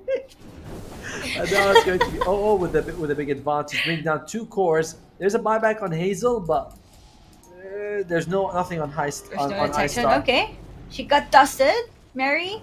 I believe she can just TP out on this one. This game just keeps on going in circles. I don't know what is happening, but I just think that iStar she can just go right in the face of the OD. This is the second time that she got killed using that hex, so I think she might be learning her lesson, at least for now. They do She have can a just do Lotus. that right in the face of UA. They have Lotus Orb on the Hoodwink, but it's just not enough. And look at this. Look at this. Magic is just going to shred towers. This is insane. They might consider going for more. They're like, yeah, we have enough damage. Let's just do it. Bring this Luna to the towers, and she's just going to shred them. And she does. 10 seconds away for Isar to come back. UA jumps in. She's like, let me catch someone. 5 seconds. Do they have enough time to go for this Rax? Like Magic thinks they do, and she gets it. One more hit. She actually has to turn One back. more. It's like one more for a good measure. Let me get that. That's a 2 Rax advantage going for OO. Team OO, yeah. At this point, they can just wait for the next potion that will be up in a minute or so. So again, 14k gold lead. I just believe that Team OO is in the driver's seat of this game. They can just choke again, like earlier. And it's becoming very scary because the UA with the Astral has just been doing some incredible saves. Stardust, she's also got an A on this, which makes it very difficult. And all this is topped off with a Phoenix who's throwing down these big heals as well. But again, it's another smoke from Red Hoorse. This one feels a little desperate here. I don't think they even have vision of that area of the map to begin with. Yeah, I just feel like Team Red Hoorse might. Oh, they're going for Meredy. Lina. That's a good around amount of the area. damage here, and Meredy is gonna fall here. I think she has to, but Stardust, with the Aeon Disc procs, the egg is gonna come out, but and then there's like, we can't fight. It was just gonna go all the way back up. Meredy buys back to help Hazel, might be losing her life, and she does. So it's a 1-for-1 trade. Hazel does have buyback, she wants to use it. Mary, oh Mary, you're in no man's land, and Mary, she's dead. Me. Yeah, Mary's gone. UA's gonna double kill. Gia's gonna fall as well. iStar is the only one who makes it out That alive. was super good for Team OO. I was about to say that the third Roshan might be super important, especially the Aghanim Scepter that's in there. They can just give it to UA for additional control, but I believe they won't be needing that for now. No buyback for the Hoodwink and Snapfire, but they can just force out the buyback for the Dragon Knight. So yeah, they can do anything with this Luna, just shredding the towers into pieces. They don't have any ultimates on OO's side, and yeah, like it's just gonna go get the Mega. Hazelia is like, I'm not gonna buy back for this. Which, to be fair, I don't think it's would have made a difference. Fighting them without their support is gonna be a tough ask. Looks like OO, they are coming out very strong in game one here. Super strong. Yeah. Ishiko on the Phoenix, we thought she's gonna have a tough time, and she did for some parts of for the early parts of the game, but now she just eggs and no one can even do anything to her. Yeah, I feel like Magic has really warmed up on this one with that Juggernaut pop game last earlier. Yeah, she was playing a pub, and she's like, all right, let me just She got go. warmed up. Pub games are harder than pro games, you know. You play with animals in your pub games. With the pro games, you play with wonderful teammates. It's very different. So if you can win a pub game, you come in here. This is like no problem. This is easy. Magic though needs to be careful. The break comes up. Magic, she can be okay. Stun does land here. Phoenix is here, but she does not have the egg yet. Meredy just going forward with that spear with the shield of the BKB catches Hazelia, but Meredy, did you go too far, girl? You might have. She get bushwhacked. It looks like the bushwhack hits 2 people. Stardust. Tanky. Nice Aeon Dust. And look at that. The Phoenix egg The in a egg! perfect position. Finally. iStar's You're dead. waiting to catch Hazelia. Okay, GG will be called. They do GG is- know. They know. They're like, there's no way we're gonna be able to take this game, and makes like, what an opening by OO. Looking like we were saying, oh, they're slightly weaker team. Red Hoorse is a little bit better, but they just proved us completely wrong. Even with the draft that was kind of countered with that Phoenix, with a lot of breaks against the Mars, it just didn't matter. It just crushed it in game one. Yeah, especially the discipline that Magic has. Though we've seen that she doesn't care if her teammates are dying and stuff, but her focus is to get her items. Well, especially she's a Luna. She knows the capabilities of her hero, and I think one of the turning point of this game is where she was able to take down that tier 3 tower on the bottom lane. Yes. That might be the game changer for Team OO. It was like, it's insane how that one move by Magic, making sure Yeah. that Mary wasn't there to take the mid racks. At that point, you can see Red Hoorse was like, "Oh, we have to defend," and they were forced to do so. So really beautiful move by that. UA also did a great job. You can see like her score speaks for herself. 13-5. She made so much space. Just really good job by OO. I didn't think the egg would do as well as it did, but surprisingly, they were able to go for like Yeah. get multiple good eggs. I think the patience is the key here for Team OO.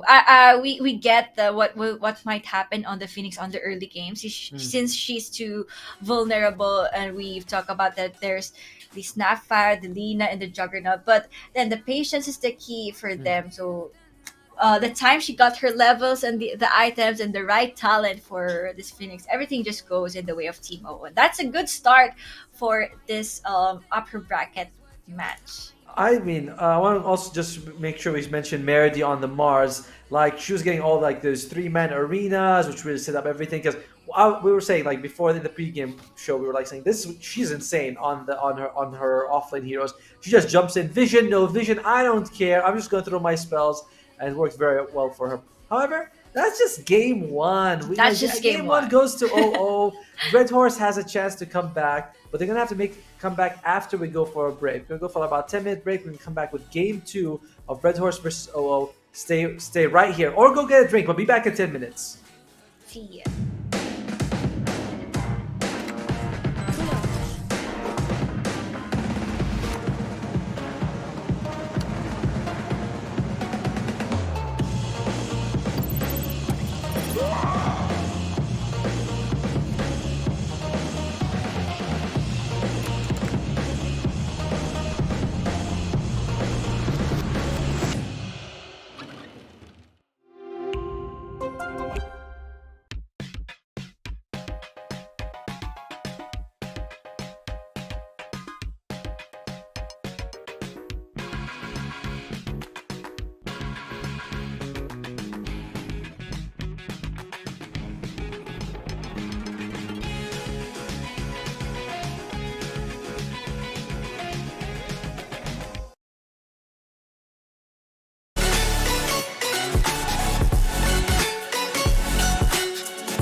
You find me dancing on my own, nowhere to be, nowhere to go. In the rhythm, I don't think of you. Don't call me up when you're feeling blue. You find me dancing on my own, nowhere to be, nowhere to go. In the rhythm, I don't think of you. Let me go. It's a new adventure.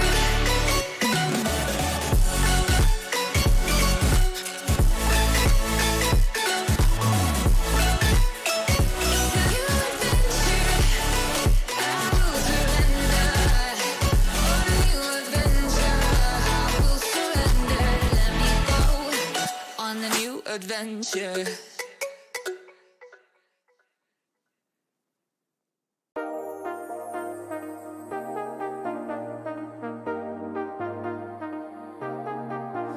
I got you and your vibes in my mind, I can't get them out, no matter how hard I try. I need you and your heart next to mine, yeah, I'm all about keeping it you and I. When you're here, you spark and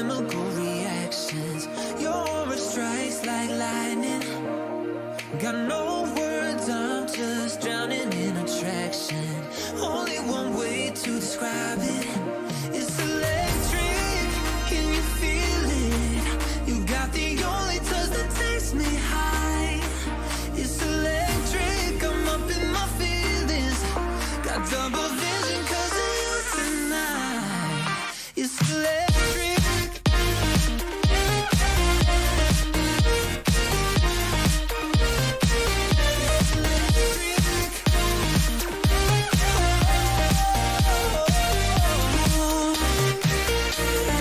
Lost in your eyes every time. There's no turning back. Swear I ain't got a chance. Had me caught up in you since the night on the terrace. Yeah, you had me falling fast. When you're here, you spark chemical reactions. Your aura strikes like lightning. Got no words, I'm just drowning in attraction. Only one way to describe it. It's electric. Can you feel it? You got the only touch that takes me high.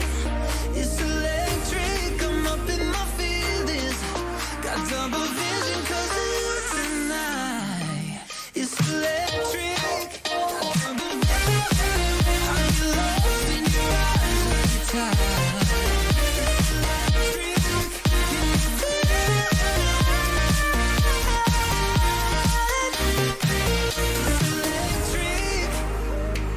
Intoxicated by you, yeah. It's electric. Intoxicate me like you do, yeah. Like you do.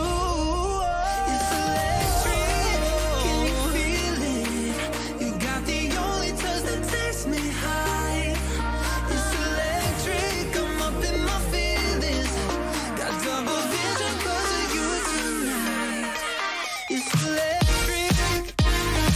I'm up in my feelings.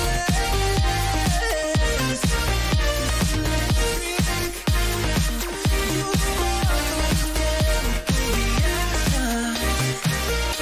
Electric. Your aura strikes like lightning. Electric. No, I ain't got a chance.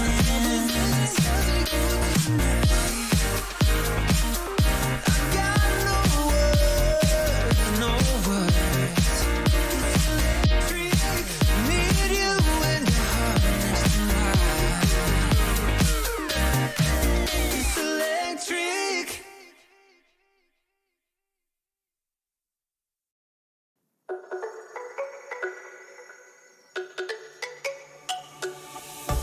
Let me go, there's no doubt. Gotta get out of this small town. You took my heart from me. Now you're everywhere I see. Set me free, let me fly. Let me find new kinds of highs. We're just wasting here, waiting for another year. We both know the score. We've been here once before. So many words unspoken. You took my heart, it's already broken. You don't have to wait. I can take the pain. I will surrender. Let me go on a new adventure.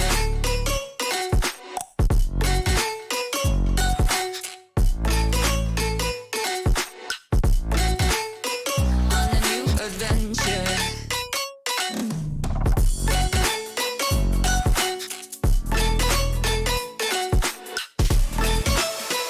On a new adventure.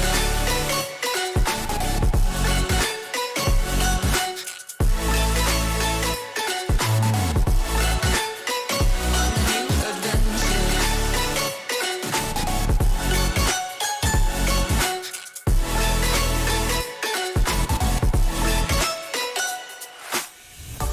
Let me go, it's my time. Watch me build another life. Find another space. Explore the world and find my place. Hope you find some peace of mind. Hope the night was worth your time. Threw my heart away. We won't see another day. We both know the score. We've been here once before. So many words unspoken. You took my heart, it's already broken. You don't have to wait. I can take the pain. I will surrender. Let me go. It's a new adventure.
adventure.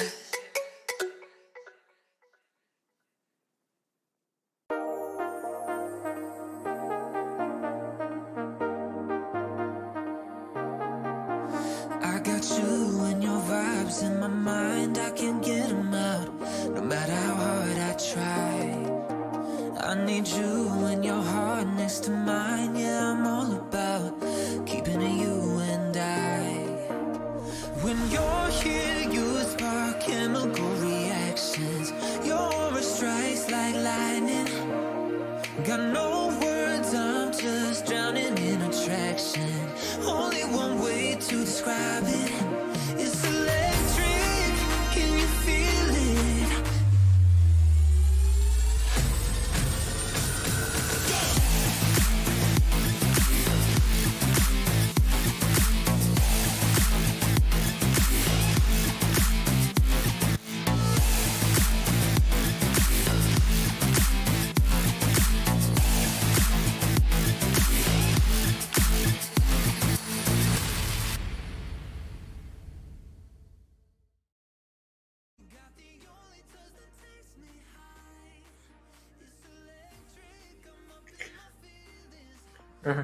We're back. You know? Sorry, we are back. I was muted, but hello everyone again. What a game that was, Otomo. Oh, really took it away. It was kind of like, I kind of had a feeling like it would go that way, though. I underestimated the OD pick a lot. Yes. The team fight potential was really strong on OO. Like, I think we also underestimated the Phoenix pick, where like we thought that it was going to get gunned down really fast by Snap, Lena. I mean, they had everything to deal with it, but Hishiko played really good positioning. She was able to just, put herself on the edge of those fights like I said she would, and she really did get those really nice eggs. Like you said she would, so Yeah, like I said she would. Doggy, we love the doggy. Doggy is awesome. It was. I think a lot of things that did was like they overperformed. Honestly, like Hishiko getting eggs off against a Phoenix, against a Juggernaut, Alina Anastasia. That's insane. How do you do that? So she was very careful with her eggs. Meredy just charged in, like, gung ho, guns blazing, crazy plays, and Magic's ability to split push was also a big factor in their victory. So everything that they did was they overperformed. I don't see them like they were surprised, but they played their draft to perfection, and that was a really hard thing to do against Red Hoorse. At the same time, I did feel like Red Hoorse, they did it really, really well in the laning stage. They pulled for ahead in terms of kills and stuff, but afterwards, I don't know, they just seemed to run out of steam in some way. They just didn't feel like they pushed their advantage. Magic kept split pushing very well, and they just get pressured. Do you have two dogs? I just realized you have one in the background. Yeah, I do. I went to go get food and they just followed me. So which one of your dogs is your favorite? Is there This one. Oh, what's his name? Her name is Ginger. What's Ginger? Yeah, because when she was born, she looked like a little piece of ginger. Oh, that's so cute. Yeah. But yeah, that one team fight, like in the mid lane where Magic wasn't there and she was split pushing bottom, like that was huge because, they lost a couple of people on their team, but like it really didn't feel like they lost that team fight at all, though. Like, yeah.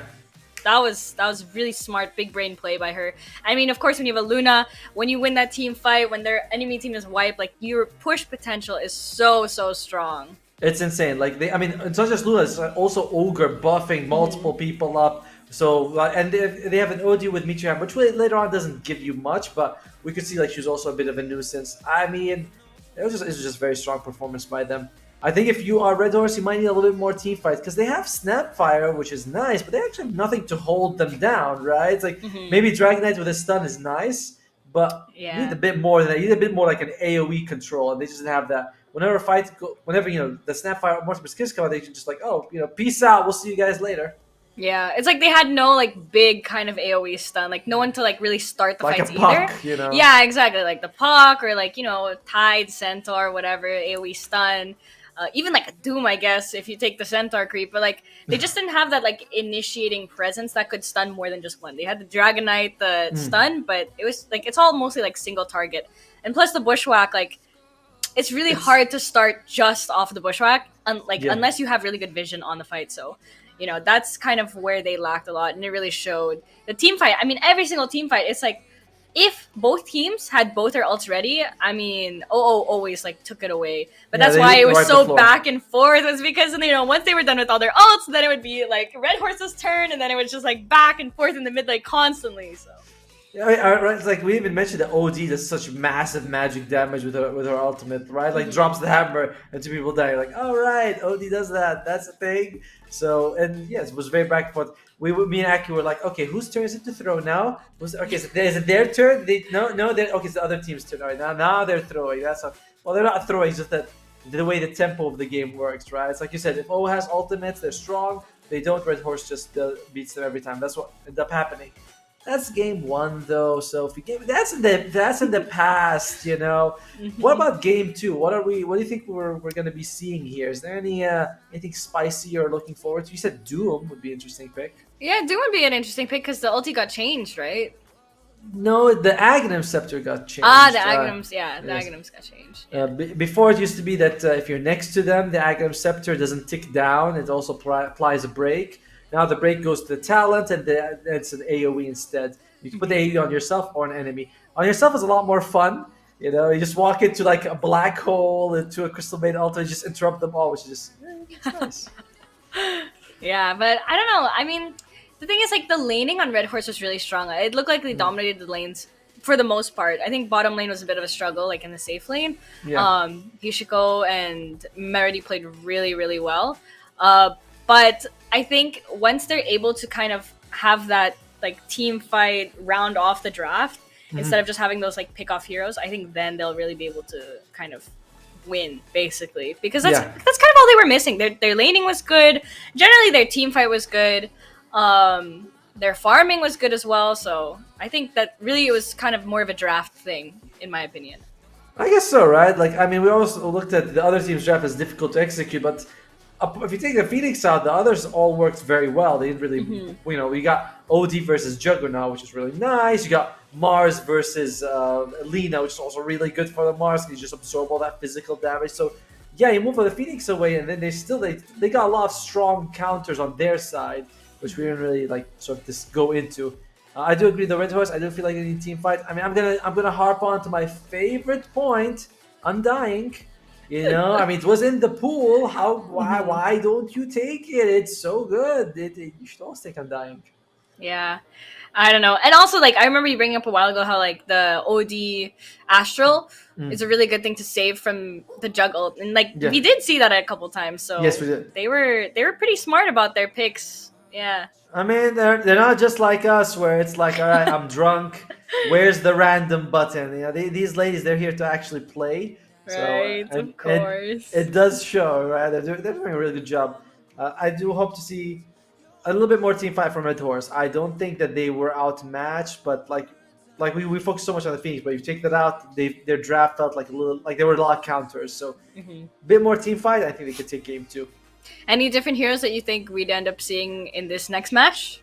I think Hoodwink needs to go and replace it with something else. Even something like a Jakiro would have been better. Although the Jakiro's not really the meta, but something like that, something with a bit more team fight would have been nice. What was their offline? Dragon was okay. The Juggernaut was a little bit weak. I think they took Juggernaut to deny it from Magic more than they wanted themselves. Magic was a former member of Red Horse. She plays the hero a lot. She's great with it. Maybe just balance it up, taking it for yourself. Yeah, and I think Hazelia does play a really good Slardar. I do remember watching her from previous FSLs. She owns on that hero, but the thing is, I feel like it's not very meta either. So it's kind of hard to say whether they would or not. It's one of those kind of the scenarios. It's comfort or meta. So I guess we'll just have to see. But the draft is going right now, so let's head on over and look what they're picking. Oh well, I mean, when you say it that way. I was like, oh, yeah, what did they pick? Oh my god, this is going to be the first pick, Medusa, and that is going to be GS Crystal Maiden. It's one of our three most played heroes, Grimstroke, Shadow Shaman, and Crystal Maiden. So she went for the Crystal Maiden this time. I wonder if they're going to go with a Juggernaut as well to pair it up. They do get rid of the Mars. Snapfire might be a good pick for OO. If you are going up against Crystal Maiden plus a dangerous hero, Snapfire helps a lot with that. Or you could go for something like Timbersaw, try to out-tank it. Yeah, that is true. But I don't know. For me, Timbersaw isn't. I know it was getting banned yesterday, but I don't think it's really that hot of a pick. It's Again, and most people, it's like OD. Like most people know how to deal with a timber saw, but at the same time, I mean, that's what I said last game. But they got like destroyed by the OD, so I guess timber saw still could be a good Dire hero. team pick. Well, who are they going to go with? They go with the Pangolier. You can just that's a good hero for sure. That's because you can swashbuckle away, even if you get like you get frostbitten, but it's only 1.5 seconds. Then you can just Pangoroll after. It's not Pangoroll, but swashbuckle after that. I want to go back to the Timber Saw. One of the things that I do think the hero actually suffered from a lot is that now it takes you 40 stacks to get maximum. Seconds remaining. And 40 stacks takes a long time to build. Like, that is not easy to get 40 stacks. So I do think that that's actually... Like, we'll have to ask Amar if it's a nerf or a buff. Like, that guy would know. But for me, like, looking at that, like, oh, man, 40 stacks is difficult. But yeah, Dark Willow comes up as well. So it's pretty good against the Crystal Maiden. She's slow, she's weak. You can stop her ultimate. And very good team fight already from OO with the 5 Pangoroll and the seconds Dark remaining. Willow. Yeah, I do like that Dark Willow pick a lot, and the Brambles got buffed, right? Now it's now I think it's like 0.1 or 0.2 second cast time, but before it was like 0.5 or something. I got you. Yeah, the Bramble. Thank you. The spawn delay went from half a second to 0.3. Ah, Uh, 0.3. and, Okay. and the mana cost for Cursed Crown decreased by 0, 10, 20, 30 per level. Mhm. And Yeah.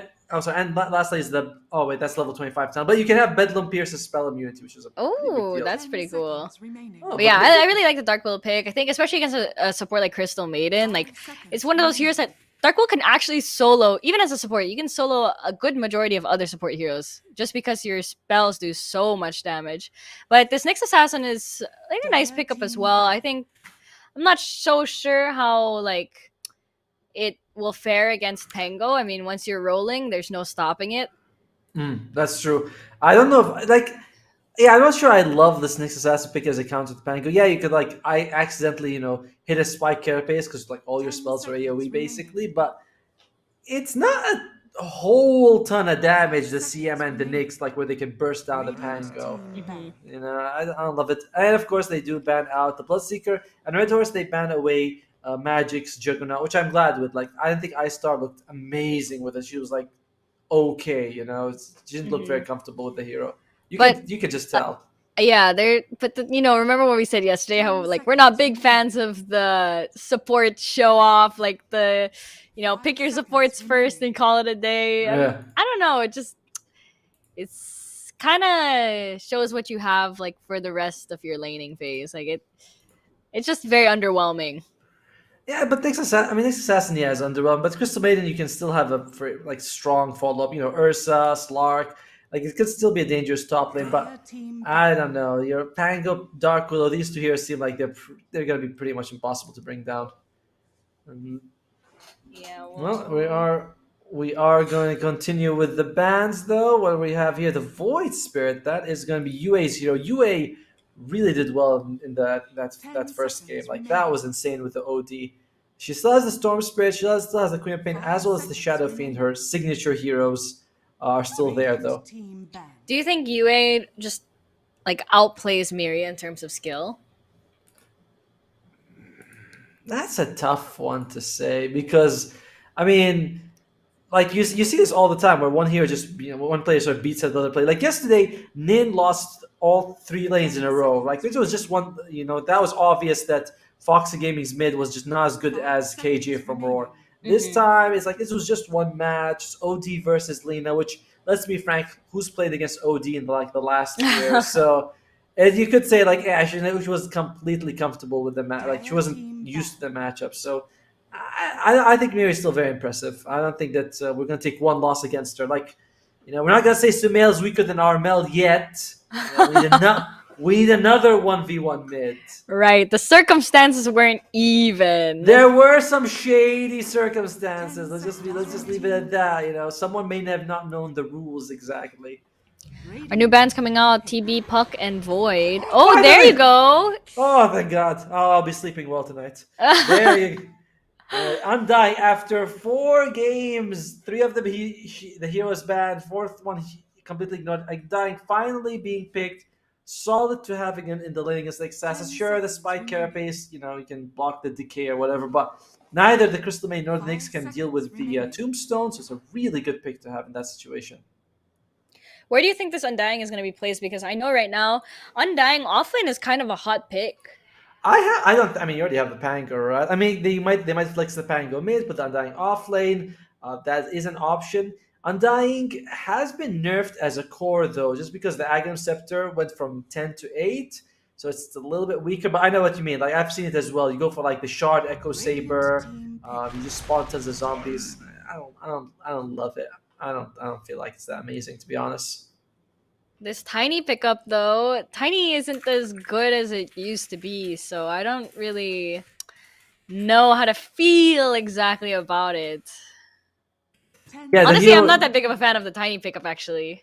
I prefer core Tiny over support Tiny. I mean, I know that people are like, oh, you can blink and reposition, and he's a tanky 4, but as Tiny's just been taking hit after hit after hit. It just feels like the hero, since TI-10, has been getting nothing but nerfs. Back when he could transform into a wolf with the Lycan combo, it's like, oh, okay. But since then, it's just been nerf after nerf. I don't feel like the hero's anywhere near as good as he used to be.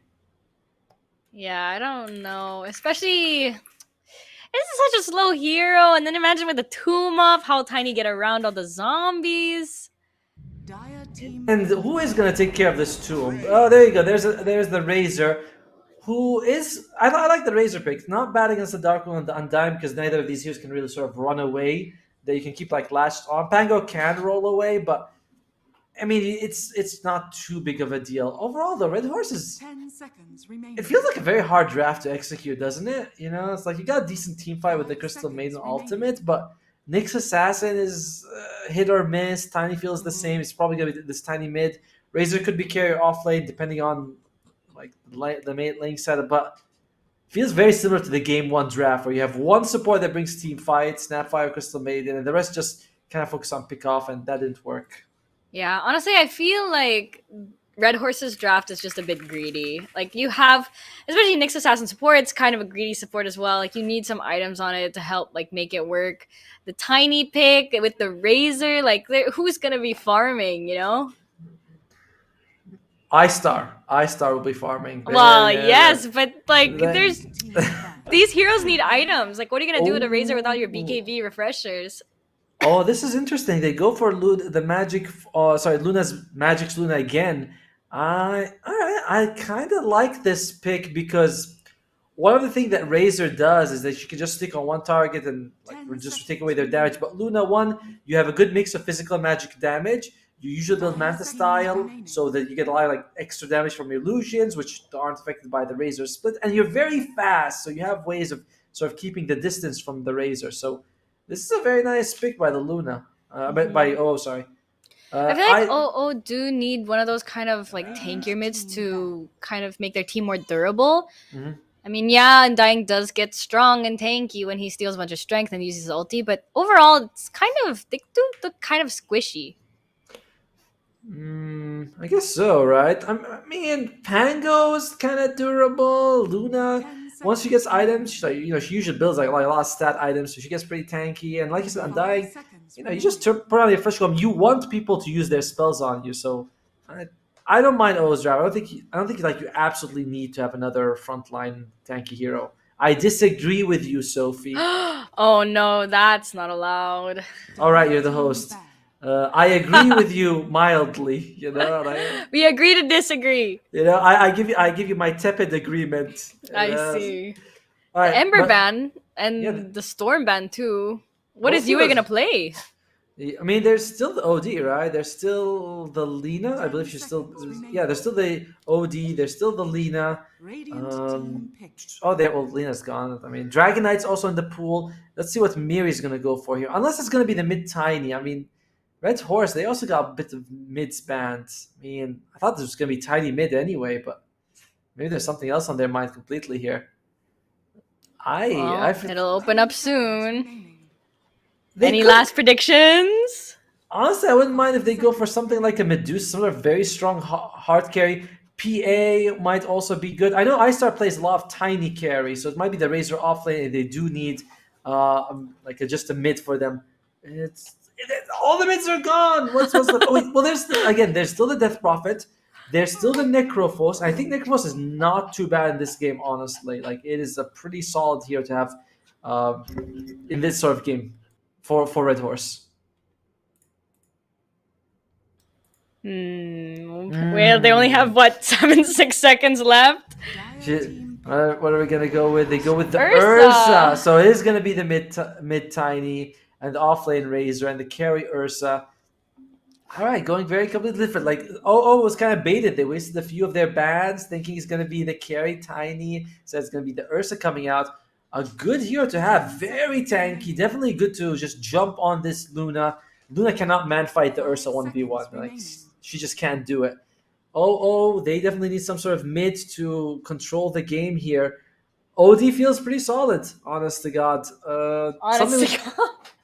They could get something that gets the Heaven's Halberd or Disarm, something like an Invoker. Disarm, it's not affected by status resistance. You always get the full duration. Same thing with the Yule Scepter, so it's pretty good to have. Actually, Honestly, yeah, the OD isn't really bad either. You can take out the Ursa from the fights, the Razor too. Like once you're static linked, you just walk away. But Astral Prism is affected by status resistance, so that's why so your Astral Ursa, he's an Angry Bear. He comes back like half the time, so it's not that great. I like the Invoker though. That's a good one.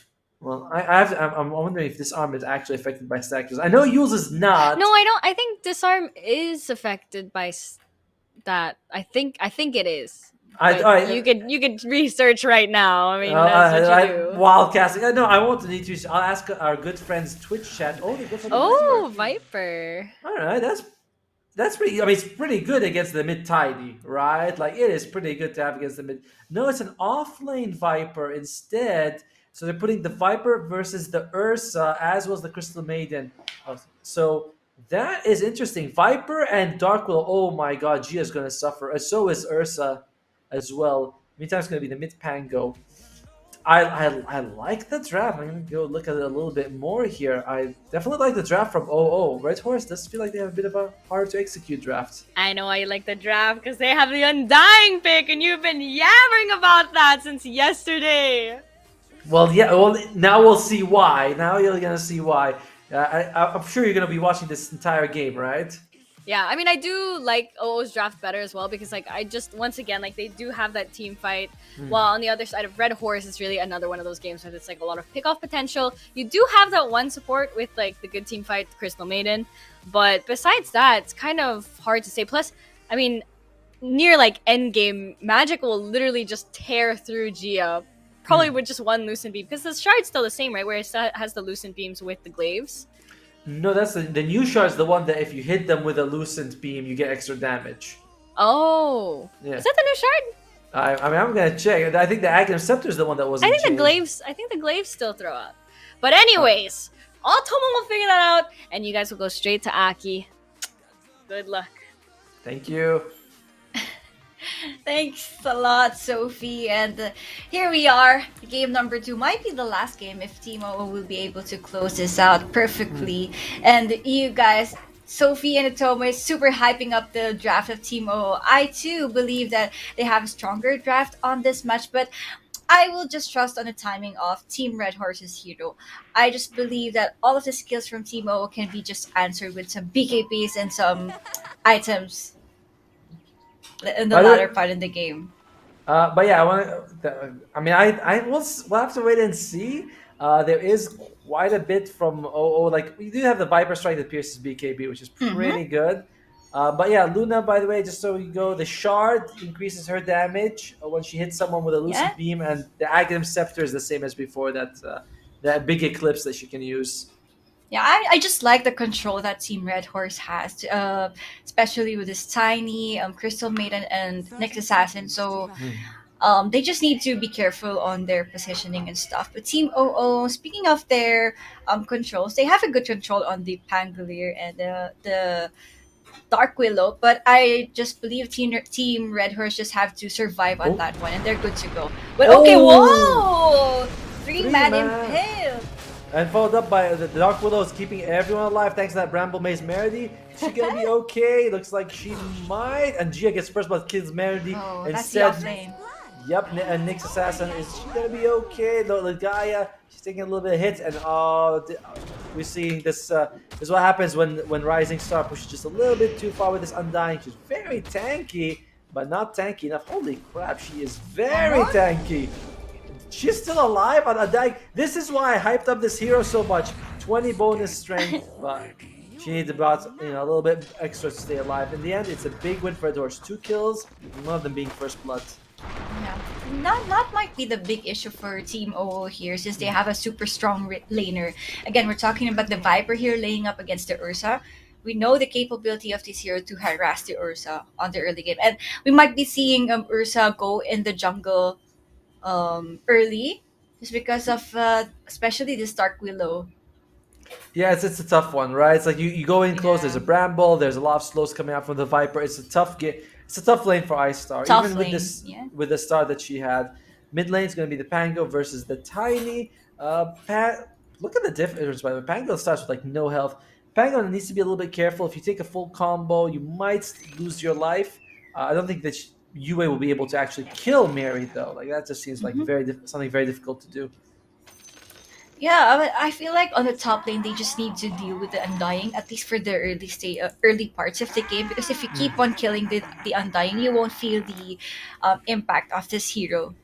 So I think they can just try. The Razor has the next assassin, and this hero don't have that big mobility, so she can just escape the static link. Yeah, I think the Undying is also gonna get like a little bit of help from magic. 2 points of Lunar Blessing makes it makes the hero hit so hard. She already gets Yeah. double decay. She also hits hard with the Lunar Blessing. It's a lot of damage she'll be able to do with Undying. Okay. Meantime, bottom lane Viper. Yeah, you can see Ice Star moves forward, takes a lot of poison attacks, and she's just like, The DPS. I It's super hate bad my for the life. Ursa. What they could do, honestly, is bring the Nyx Assassin bottom, but I don't think the Razor will be able to handle the Luna Undying. I don't think so too. It's I think this what's happening now is okay for Team Red Horse. Like Nyx Assassin can just rotate on the bottom lane, but he Ooh. needs to go back on the top lane. But wait, Melody. No. Yep, this is Hishiko left her friend alone for too Spicy. long. And that's what happens. We see this happen quite a bit. Whenever there's one team has a very strong lane, the moment the duo like split up, the team is like, oh yeah, we can just take advantage right now. They're not together because they're only strong if they are together. Meridi and Hishiko are holding hands. The moment they don't, Oh, you can see like Star suffers because Gia just left her for like half a second. they can just Oh, go you- in, but on the mid lane, it's super hot on this lane. Like it's an even trade for the both mid laners. Their heroes can do when they have a good rune here. But Yue, just manning up Mary on the mid lane. One more Swashbuckle. hit. Oh, she has a bottle. She has a Yep. bottle. Yeah, managed to stay alive. I mean, I would have been shocked if Yue was able to get the kill but she does pull it very close. Tombstone's actually dropping the top lane. The guy might be losing her life. Another One DK more? could get. Look at the zombies, and Hazel's gonna lose her life as well. And this is the power of Undying. Level 2 drops a Tombstone. Oh, the high fives. She had like 8 decay stacks as well, and she's working with Magic, who's getting for like we said 2 points of Lunar Blessing, so 14 damage extra per hit on both the Undying and the Luna. Yeah, the top lane is looking good for Team O as well as for the mid lane. So their bottom lane might be having a hard time, at least for now.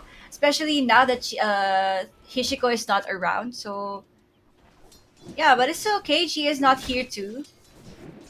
And overall, it's not bad for OO. This top lane going real It's not further. And bad, again, yeah.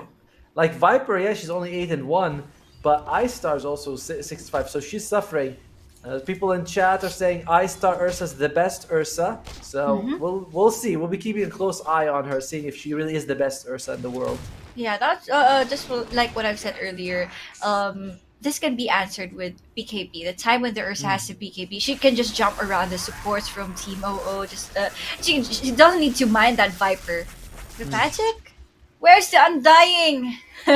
Undying actually went to secure the Yeah. River Ruin. She's like, right. This is where Rising starts. She's like, let me help you out. Yue, she's gonna go for it. One Watch Ruin. Andai, no, Andai, what are you doing? You're supposed to go the other side. She is gonna be able to secure that. So yeah, Magic suffers a little bit, but you're okay with this because Yue was able to get both Water Ruins. Also, Okay. next Assassin's stun. It's just not enough. Like they need a lot more damage to bring down the Luna. We'll see though. They might go for it here. Okay, but on the bottom lane, at least Ice Starks is having a better time on the bottom. She's not being harassed that much, so The kill they got on Meredy really changed the whole game. Like Vipers died 3 times. This is supposed to be a lane that OO wins. Like it's the fact that they're not doing well. It's kind of a misplay on OO's side, honestly. Like if Meredy should be level 4, Yeah, almost level 5 surprisingly. now. Yeah, it's a couple of misplays. Hishiko leaving Meredy by herself cost her life, and now it's snowballing out of control. yeah. But Viper doesn't have any problems if this hero loses the lane. She can just go on the neutral creep. She has that Nether Toxin available, so like farming the creeps on the neutral camps are not a problem for her. So that might be the bounce back for the Viper, at Oh, least. for sure. Yeah, for sure. She has options, right? It's like She has not options. like limited. But in the meantime, top lane, we see this new build from Undying where you go 2 points in decay just so you get that extra damage. It's very good for the hero. Yeah, it got buffed too. The AOE of decay was Uh, increased, I believe. It's more like the damage. The was damage, increased. yeah. The cast Oh, points also. Yue? lot better. Yeah. Meanwhile, Yue does fall, unfortunately. But we did say, like, if I was like thinking, if someone's gonna die in the mid lane, it's gonna be Yue. It's not Miri. But Yue's okay. She's got a good amount of CS. Top 3 CS are all on the dire side, so they're pretty Yeah. happy, even though they're behind on kills. Yeah, they got the kill when the guy rotated on the mid lane, but Mary with a toss, okay, she's good. She's fine here. Yue's gonna be here in time. She's gonna go for it. She wants to get the. Ooh, Oh, nice impale dodge! What a dodge! My God, that is insane. Yue with the fancy footwork. Radiant's top tower is under attack. And she's fine knowing that there's the Dark Willow around her. They can attempt to go for the tiny. This hero doesn't have that high mobility until he gets that blink dagger, right? So they can still try to attempt on that tiny. But Ligaya on the top lane again. Yeah, taking a little bit of damage here. The tower, but she's gonna be fine. The tower's also taking a little bit of damage, but overall, no one's gonna die here. There is a Tombstone Force out. This is one of the problems that we saw in 7.32b. Sorry, one of the nerfs that we saw for Undying is that the cooldown for Tombstone was increased by I think like 5 seconds at all levels. It's not the biggest deal, but it's a long time. Gia, I expected her to be dying a lot more in this game, but she's 2-1 and 2. She's super squishy. She's very squishy, but she's still 2-1 and 2. So like she had a fantastic laning stage, considering how difficult it was supposed to be for her. Yeah. But for the Dying Tombstone, what hero do you think will be the answer? The Team Red Horse's answer? Like, who will be the one to hit on the Tombstone later on? It has to be Ursa, right? Has Because no to be one else. Ursa? I mean, Yeah. there's someone in chat was saying the Crystal Maiden level 20 talent, but that's like That's like- on the later stages of the game. that's not gonna happen in the 15-minute mark with the Crystal Maiden. She's like, don't worry guys, I got Hand of Midas. I'll reach level 20 very soon. Okay. So, but yeah, I don't think either all of them hit it. They can bring it down. Ooh, nice roll here. Are they gonna be able to get Miri? There's a lot of damage, but can they actually get her? They decided to go for Lagaya instead, and that might be the best thing you can get. So it's still a very nice move by OO here. Lagaya's down, and they get a nice regen ruin. Nothing for Mary. So Mary's sad with this like lonely tree, just no bottle as well. And that was a Unfortunate. good reaction from Hishiko. It's been going for a while. Since earlier, she does react so fast whenever Yue gets initiated on by Team Red Horse. So I know that she'll be fine on the mid lane. Yeah, Magic already. She's just like, let me leave the lane. Let me just go farm neutrals, and that's fine for her. She's she's not gonna be laning anymore. Basically, we've seen how Magic plays the Luna. She just focuses a lot on her own farm. Then later on, just split push. She doesn't even join fights, and as long as she can. And This might be the time for Team OO to stack for the Luna, okay? Mary, she's here. She gets the stun off. This might be a dead Meredy, and Meredy, she is gone. It's fine though. I mean, there's kind of Yue? expected.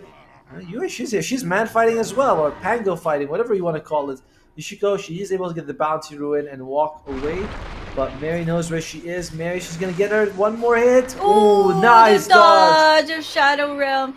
Dire's Can she middle escape? Can she tower is TP under back into safety here? Hishiko running Does off not her even have life. a. She doesn't Oh, have a she's TP safe. scroll. She's okay. Yeah, I like how Miri thought, oh, she has a TP scroll, I'm gonna leave her, but Ishiko's like, no, I don't have a TP scroll. I'm just really lucky. In the meantime, though, we lose Rising Star at the top lane, so Yeah, not that's what not we too were bad. talking about. Like, she doesn't have any way to get out of that static link, and Yes. especially when she got hit by the impale. So, Dire's I think that's what middle happened tower is on under the attack. top lane. It's Okay. the weakness of Undying is that while you're very strong, you don't do well when you're being chased or you're chasing people. If that makes sense, you need people to sort of stay in the area while the zombies keep coming out. Mid lane Yue taking a little bit of damage here. Where is the ruin gonna spawn? Stop Yue. Oh, that's The a luck. DD. That's And a it- DD. So we might see irritation here from you, especially on the bottom lane. They might need to slow down that Ursa a bit. I mean they're okay. Like Ursa got kind of. She's the top of the net worth for her team though. Bottom lane should not have gone as well as it did for Red Hoorse, quite honestly. Like I'm surprised that they were able to get like 2 kills on Gia, 2 assists. The Ursa is farming better than the Luna, which is absolutely insane. So Red Hoorse can look at the bottom lane and be like, yeah, that was a big victory for us. Yeah, I just saw it that Ursa has a lot of has a high net worth than the Luna, but this can be answered with stacks. Like I've said earlier, this is the time that they can go for stacks for the Luna, They are gonna and be making a couple it's of not stacks right now. necessary that Luna will join the team fight here.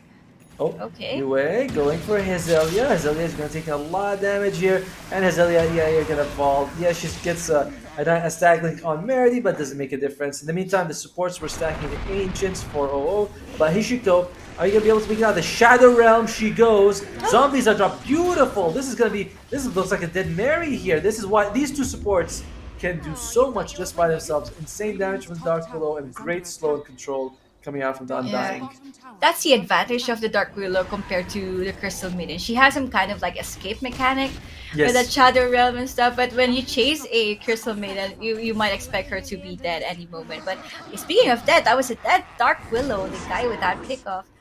It's okay. I mean, Down to the bottom lane. Dire's Okay. bottom tower they were is still under able to get the kill on Mary. And oh, look at that. The Undying's here. She's like, let me just slow you. This is so much slows. Holy crap. It's the slows from the Undying, the slows from the Viper. And the guy, she slowly went to the grave. It's still fine. You know, you don't care. You lost Dark Below. You got 2 valuable kills on the turn. And Yue has the best luck in Ruins. Yeah. Since the start of the game, she's been getting all the power runes. Oh, For bottom lane herself. magic? Is she gonna be Override okay? kick. She's okay. iStar loses her life, and Gia, she's dancing. She's letting it go, but can she let it go fast enough? And no, she doesn't. Oh, Merity does fall, but you don't Merity. get any experience for Gia. And it looks like they're running through them right now. Yeah, they know that they need to control the early to mid game, especially when they have to deal with the Ursa. That the time when Ursa gets the BKB, it might be tough for Team OO by that time. So and also the Razor, she needs BKB. Radiant structures are Yeah, and it's gonna take a little bit, really. Like you said, Razor, she's only got the Ogre Axe on the way. Tiny is going for the Blink Dagger first, just so she can sort of catch people, which is nice. But Legaia, is she gonna be okay? Legaia, oh, nice dodge. She's like, I don't want to go. But nope, that's the The Undying. decay. She actually maxed out Decay. I've never seen this before on Undying. She went max Decay, no points in Soul Rip. The 4-second cooldown on the Decay is pretty damn, as Sophie would say, poggers. Yeah, I do kind of get that she maxed out the decay. She's been leaning up against that Razor that has a high armor and stuff, especially with the Next Assassin. So tower is hello, little guy. My son, My son's on the other side of He's the door. he's saying that you're taking too long to cast this game. Radiant's I'm very sorry to everyone, by the way. That's that my son. He's like 7 months, and that's your son. Now that's your kid. Yeah, my son. He is outside the door. He's with my wife. He's It's like, okay. Dad, come out already. Play with me. So because he can hear me, he knows I'm around. Dad's doing his weird screaming at the screen game again. Gia, is she Okay, gonna Gia. fall? No, she turns out the ultimate. Yue, but nice double Nice stun. impale from the Gaia, and the Undying might be a dead beat as well. Okay, she's Zombies a are- little bit tanky. She's a little bit tanky. They might turn this game around, but okay. The tombstone stayed though way too long, and Mary, she's gonna go for more. No, she's just saying, Mary, leave me alone.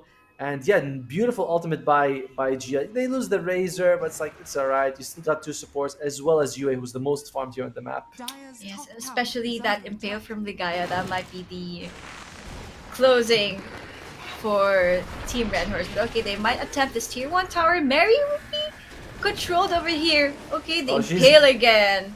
She has a big Nice. lot of slows though, and a lot of damage over time, and Mary goes down again. So overall, they'll be pretty content with that turn of events. Like, yeah, they lost 3, but they were able to get 3 back after a while.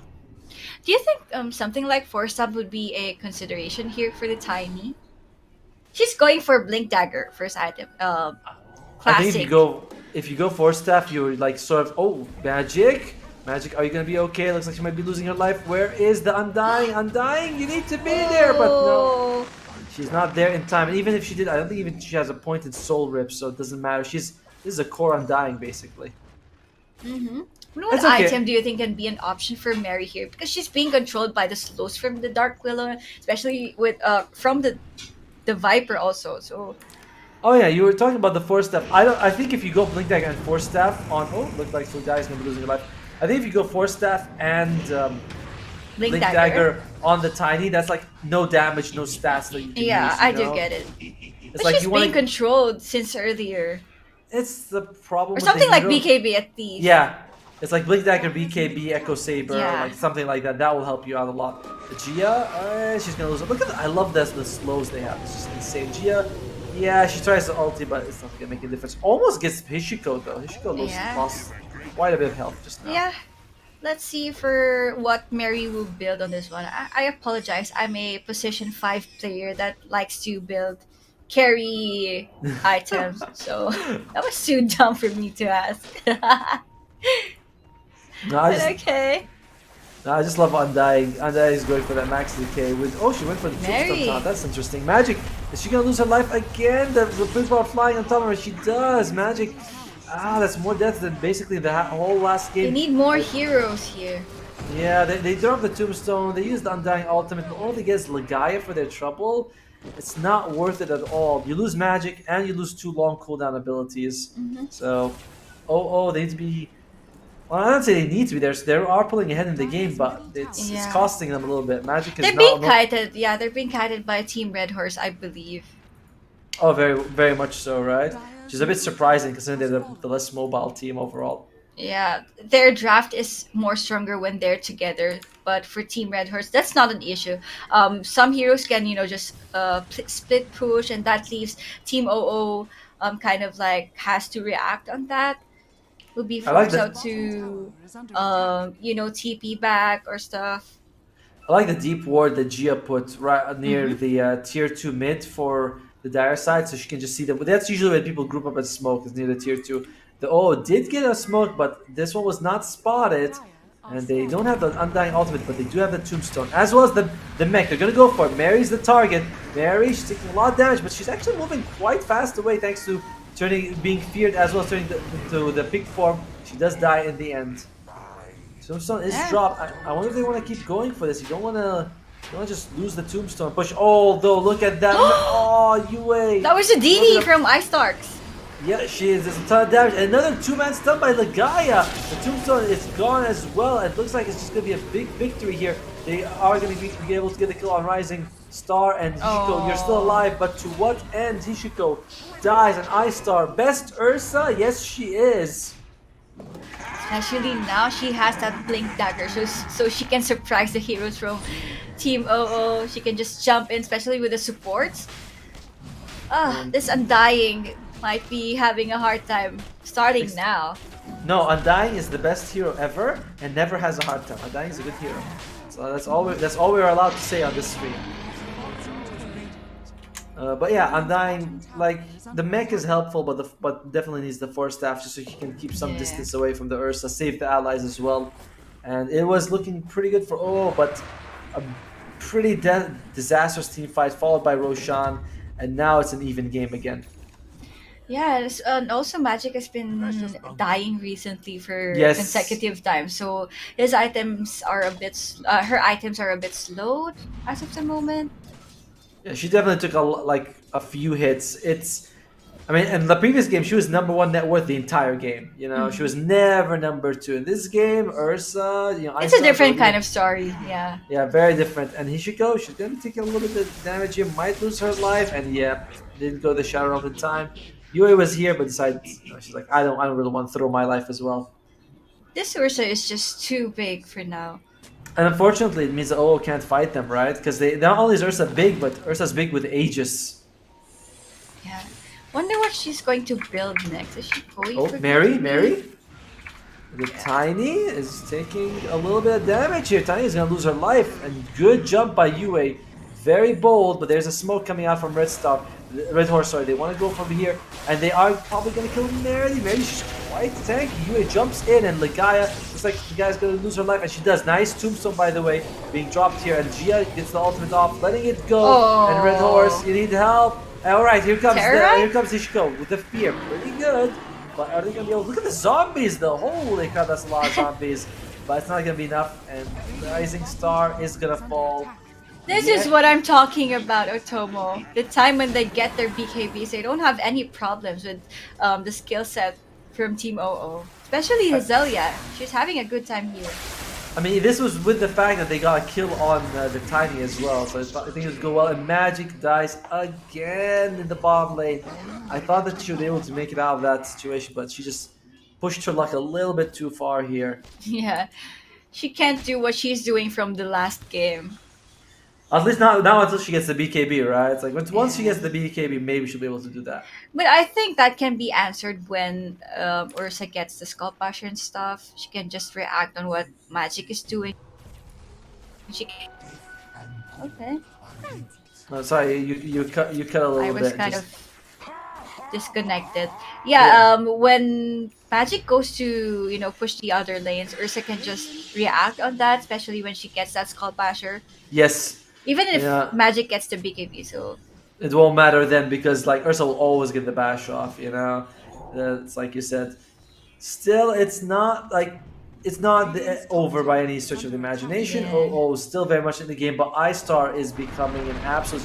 She's going boss mode, you know? She's like, I don't... Game 1, I didn't like Juggernaut. Game 2, I am the Ursa queen. And it shows. She's By the way, the Ursa queen. Ursa The actually best means... Ursa. Ursa actually means Mama Bear, so she's like the mom bear for the team. When you mess with her team, she just kills everyone. There you go, Mama Bear. She's angry. Don't mess with her kids. She'll just... Whoa, nice catch from Gia. Does she have the blink dagger? Oh no, she doesn't have the blink dagger, but nice catch. Yeah, just... And she's going for the BKB, by the way. She's like, I'll get the BKB. I'll just get the ulti. Gia is a very greedy position 5. Even when she plays Grimstroke, she goes for like an Aghanim Scepter on Grimstroke. When she goes for Shadow Shaman, she goes for like core items. And this game, she's like, yeah, I'm gonna get BKB first item on Crystal I Maiden. won't be surprised if she goes for that pop game build. The Desolator type of Crystal Maiden, but oh wait, I will hold that thought. Magic would try to escape you! No! The avalanche! Magic, what is going on, girl? This is the second time and she's just gonna lose her life again. A couple more hits. And Magic, what is this? She is 1-5 in this game. She's not bringing the magic compared to game 1, you know? Aegis needs 40 seconds to expire. Gia's here. Tombstone is dropped. I think that's just gonna be a dead Undying. Still staying You can just alive. delay for a little bit. Oh, alright, they are gonna be able to get a kill. Okay, they have a nice ward. They see iStar. If just BKB TP decides, yeah, I don't wanna throw my life away here. Okay, not too bad. You get the Observer Ward removed. You trade position 5, position 5. You get the first BKB as well. Overall, all was okay. That was an okay exchange for them. Yeah, somehow. But I'm keen to see on the late game when Luna can get her items. Can she still fight the Ursa? I don't know. I'm still in favor with Ursa on the late game. I feel the same way. You know, I just feel like it's gonna be. I mean, Ursa versus Luna 1v1 late game. It's always gonna be Ursa favorite, but I mean, it's not a 1v1 game, right? You always have your allies supporting you. You have good control coming out from the Viper as well as the sorry, the Pangolier. And you have the Dragon, the Hurricane Pike from the Luna as well. So you have options to keep you alive. Yeah. I think But I Magic think is. Team Red Horse can answer that with Mary's role to just jump in on the supports on the back line. She's a tiny though, so she can do that at least. She can just take down the Undying firstly. But wait, Gia? Yeah, well, Gia's gone again. It's okay. You know, it's like if someone's gonna die, you want the position 5 to die. Mary's also gonna have, like you said, the blink. She already has the blink dagger to jump, but she's still gonna have the BKB very soon as well. Radiant's She bottom needs more tower is items under for attack. Dire's damage. structures are They can just fortified. rely on the Ursa alone. Dire's top tower is under Because And in the later part of the game, when the BKB's duration will be decreased, you can just kite out this Ursa. bottom lane, though, this could be the big fight that we're waiting for here. Will we see the Tombstone drop magic? He gets a heal, but remember, this is a non-maxed soul rip on the Undying. Will we see? Are they gonna actually take the fight? No, they're like, let's everyone go. Meredy, you know, you'll be the sacrificial lamb. We love you. We miss you. We'll see you when you come back. So We'll see you Mary's- after 40 seconds. Right, it's not gonna be too long. They get the tier Yeah. 2 tower, so It's okay. Oh, They got what they wanted. exactly. They're very happy with how that fight went. Okay, Hazelia, is she going for Refresher Orb? Oh yeah, she is. So Oh, few by the goes way, away. BKB was also used on Hazelia. That's so you lost Meredy, but you also traded the tier 2 as well as Ligaya. A little too greedy, girl, and will be able to get this kill. Looks like they will. No backup. Ligaya trying to go for some deep. I don't even know what she was doing. She didn't even have wards or anything. She was just there, sightseeing, I guess. Top tower is under attack. Sightseeing, and the kill score is getting closer and closer. So you might see some kind of like ray of hope for Team OO. So Oh, for they sure. might be needing to delay this game until the duration of the BKBs will be depleted from the Razor and Ursa, Mary as well. But this might be a fresh BKB for the Tiny. Once Magic has BKB, that'll make a difference. Because Luna's armor is so high that Ursa, it does take some time for the Ursa to shoot. And there's the Skull Basher you talked about. And that means basically Magic can never TP anymore if Ursa's around. Like, yeah, you can BKB, but from everyone else, but it doesn't matter. Ursa's still gonna get the Basher every time. 4-man smoke, Red Horse, or they're gonna might walk into UA. They plant a nice deep ward. You can see it's right behind between the tier 2 and the tier 3. Gia reveals herself. Oh, it's And- Hijiko. Hi. Yeah, right. Hey, Hishiko. She Yes. just wanted to play some words. Why did you do that to her? This ward's very scary though. This is a very scary ward. Magic Yeah. like needs to be careful. She doesn't know it's Gia. She's Gia. here. Remember, there's no BKB on Magic. Magic. Oh, the Hurricane. The Pike force keeps- stuff. Oh, the Hurricane Pike. Okay. Keeps her alive. Definitely needs to be very careful here. There's no Meredy. This is a 3 versus 5 fight if it begins. No magic? Magic, what are you doing? Girl, what are you doing? 3 seconds for the Hurricane Pike? Okay, they get the heal off. They get the heal off. They do, but it's not much. Magic's gonna lose her life again. And just a little bit too bold. And Rising Star is gonna die as well on the Undying. It's gonna be a 2-for-nothing trade. I mean, quite honestly, they're pushing their luck in this game.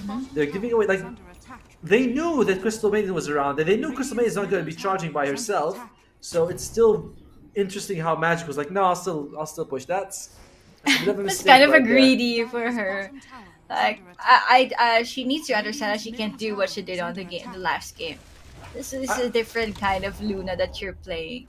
I'm telling her, she just doesn't listen. You know? I mean, I'm on her stream. I'm like, Magic, don't do that, and she's like, no. I won't Go listen cast. to you. Yeah, you're just a caster. I'm a player. Let me do what I want. Okay. But it's still not that big of a deal. Like with the teams are playing very slow, but this is the second Roche here. Aegis as well as the shard. Who are they gonna give the shard to? Ursa's shard is pretty damn good. She also has like she wants to buy it, so it'll save her quite a bit of money if she just gets it for free.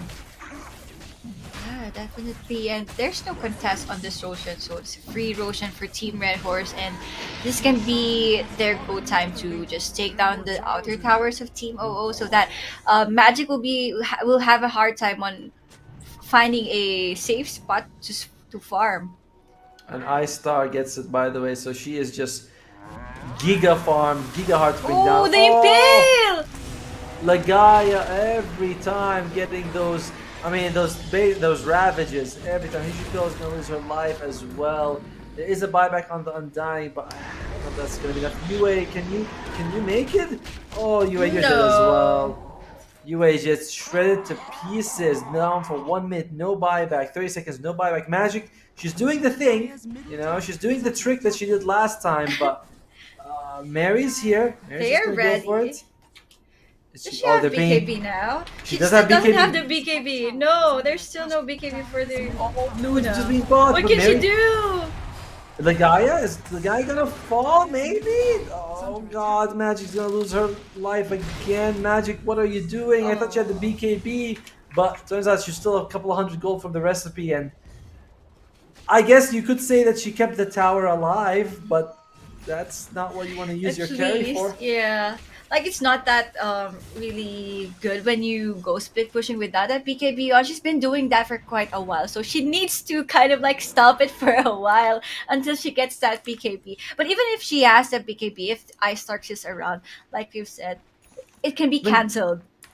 I mean, she's 1-7 on this Luna. I feel. Yeah, I mean, that's so bad. Meredy, is she gonna be losing her life? Meredy's taking a lot of damage I here. believe She's so. been. She Viper strikes Hazilia. Alright, that's kind of cool with the dragon. Sorry, with the Hurricane Pike, but it's not enough. She does have a Heaven's Halberd to help, but again, it's tough. It's very tough. Oh, has been losing cores left and right. I just want to ask you, what do you think might be the problem here for Team O? I don't have any problems with the draft. They've been doing well on the early stages of the game, but I just don't get why this keeps on happening on their team. Yeah, it's very weird. I'm surprised. Like they had a good timing. They got early mech on the Yeah. Undying with the like Max Tombstone, Max Decay. I was like, okay, they're gonna go, but then they split up. Magic died so much, and you know, props to Ligaya for finding her. Props to Mary for just being there to help them. But it comes out Magic won them game one, but she might be losing them game two here. Yue is gonna be fine. No, she doesn't. Mech comes out, that's not enough. Gia, there you Gio go. with the BKB! Let it go, girl! Oh, is she gonna be able to kill the Undying? No, but Hishiko does fall, and this is the Crystal Maiden. This is the boss 5 Crystal Maiden. I think this game is honestly looking very this might over. be over. This might be over for Team O. Is it spring already? And Red Horse, you know, game one, they let Magic win. Game two, they're like, no. This is why we kicked you. You were doing these crazy moves. She can't do anything, even though she's a Luna. She can't fight his 5 heroes from Team Red Horse. I think the issue here for Team O is that they've been feeding the Ursa some kills. Yes. Like it should have been bomb lane should have gone way better for OO because there's no way that an Ursa CM can beat a Viper and Hoodwink. I mean not Viper and Dark Blade. Viper, like maybe Viper dies once or twice, but it shouldn't be like this. You know, you actually can just break the Ursa and Fury swipes his gun. Oh no, Magic again. Please, You have the BKB? But it's not gonna help because Ice Star's right there, like we said. Oh, Ice. Oh, the chase is on. The chase is on, Magic. Oh, you're not going anywhere, girl. Like, what are you, Magic? Stop doing this. It's. I do get her. There's no safe place to farm for her. The map control is on their Team Red Horse, so the least thing she can do for now is to go on the jungle area of Team Red Horse. You know, farm over there. So, like, she can just push the creep waves for the meantime while she's on the way on the jungle. But she just keeps on getting spotted by Team Red Horse. Unfortunately, That's she really too tough. She really needs a Mata style to play this split pushing, way. Yeah. Like she needs to have, but she's going for it next. But she needs to get like before the dragon lands. You know, like maybe go for that Mask of Madness, Manta, BKB. That would have helped her out a lot. It's like, ouch, you know. Really ouch here for the Luna. I believe that she also opted to go for the Hurricane Spike first before the Manta. She's been threatened by, the Ursa going on her face and especially the Steiny that has a blink dagger. So I do get her, but I just don't like the timing of their heroes. Like, it makes sense if she was going to fight to have the Hurricane Eye fight, but she never wants to fight. She wants to go for the Yeah, split she push. goes. She wanna go farming. So if like you could have gone Manta style, it could have been better. However, yeah, it's like one of those things like where it's hard to find silver lining. They're 16k behind on OO, and here we go, Red Hoorse, another Gia move, blinks in, BKB, ultimate, everyone runs away. UA is gonna lose her life, 70 seconds without the buyback. Or Star, she's got the BKB, she doesn't have the Aegis though, so that's something they want to go for. Can they drop? Tombstone is dropped, Hesilia, you're not gonna be able to go too far. So they do lose UA, but BKBs are forced out, and the Aegis is down. Want to go for it? Did they actually kill?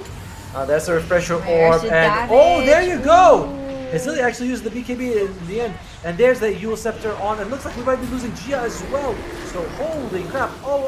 They are taking this fight, and look at this Undying, unkillable at this point. Triple They get kill! They get the Ursa as well. Magic. What? There's gonna be a nice stun here by the guy. Might be able to just blink, and she does, and that's 2 cores down. Huge swing by OO. What looked like an end game. Like That when was they a were pushing big mid. bounty for Magic. Look at that. Look at the experience. They get 10,000 Yeah. advantage for them. 4,000 gold swing. It's going to be even more Yeah. than that once they're done. Also, Magic got some kind of like 1100 gold. That's too big for her. She can just build something. She can complete her Manta style for now.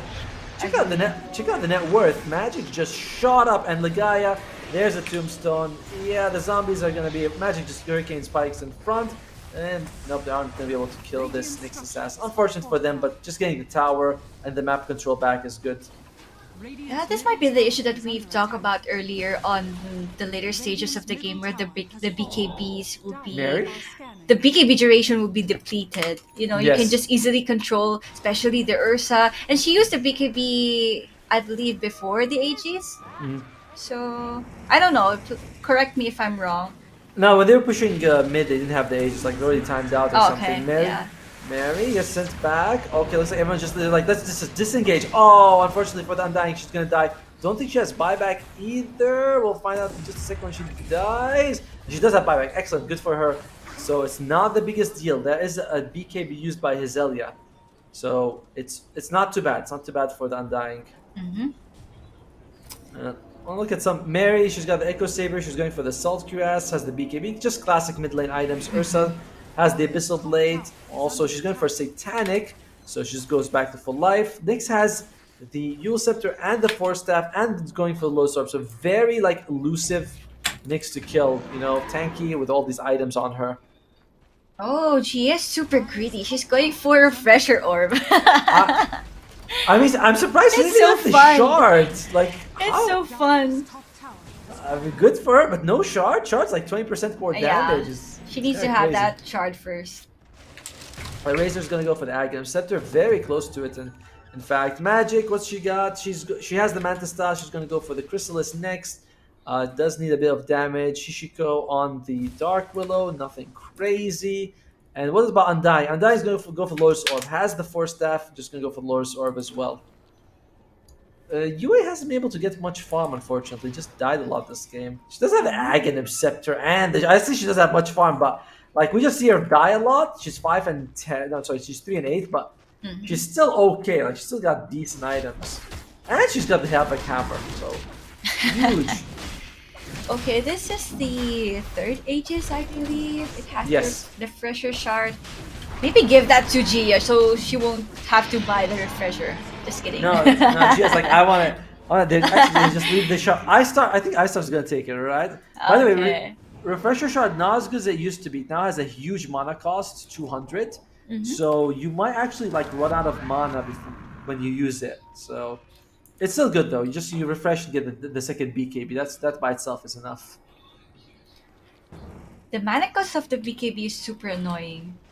You know what I'm saying? When you Yeah, don't have right? mana, you still need 50 mana to get that BKB, to press the BKB. Gia, she's That's taking a lot of super damage. annoying. Okay, she Okay, ulties. Gia. It's just gonna lose her life here. Yep, they use buyback on on the Gia. The BKB is used on Magic as well. Ligaya jumps in here. I start to jump in if she wants. She has an Aegis, but she decides not to do so. Just being careful here. That the Dark, I think Dark Willow's got what, the shard. She has the shard, doesn't she? Yes. So it's the damage. So it takes the spike carapace out because of that. Yeah, and it's additional control for Team OO with that shot from Dark Willow. There's few Bramble Maze after that Curse Grab, but okay. They can def. They can definitely def. Team OO. Yeah, this shard is insane on the Dark Willow. Even if it gets dispelled, you still get out the Bramble Mazes. It's Yeah. very powerful. Check out Viper's items, by the way. A Heaven's Halberd and a Hurricane Pipe, and that's it. Aww. It's What cute, happened? right? What happened to Merly? I'm so used to seeing her with the heroes that very tanky, just likes to do the initiation like Mars and stuff. So this might be new to me.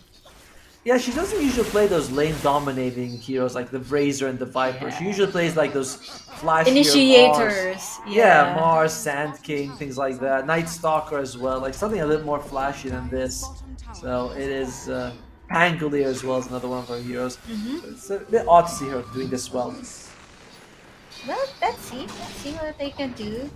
They have the Pangolier, the Viper, and the Luna to defend. So Team OO, they have a high ground defense here. But as you can see for Team Red Horse, they might be having a hard time going on that high ground towers. But they might be seeing magic here, just doing magic stuff.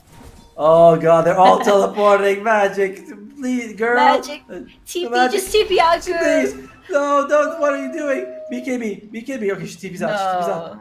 She's gonna be fine. Okay. If that was me, I would have used a BKB and TP out.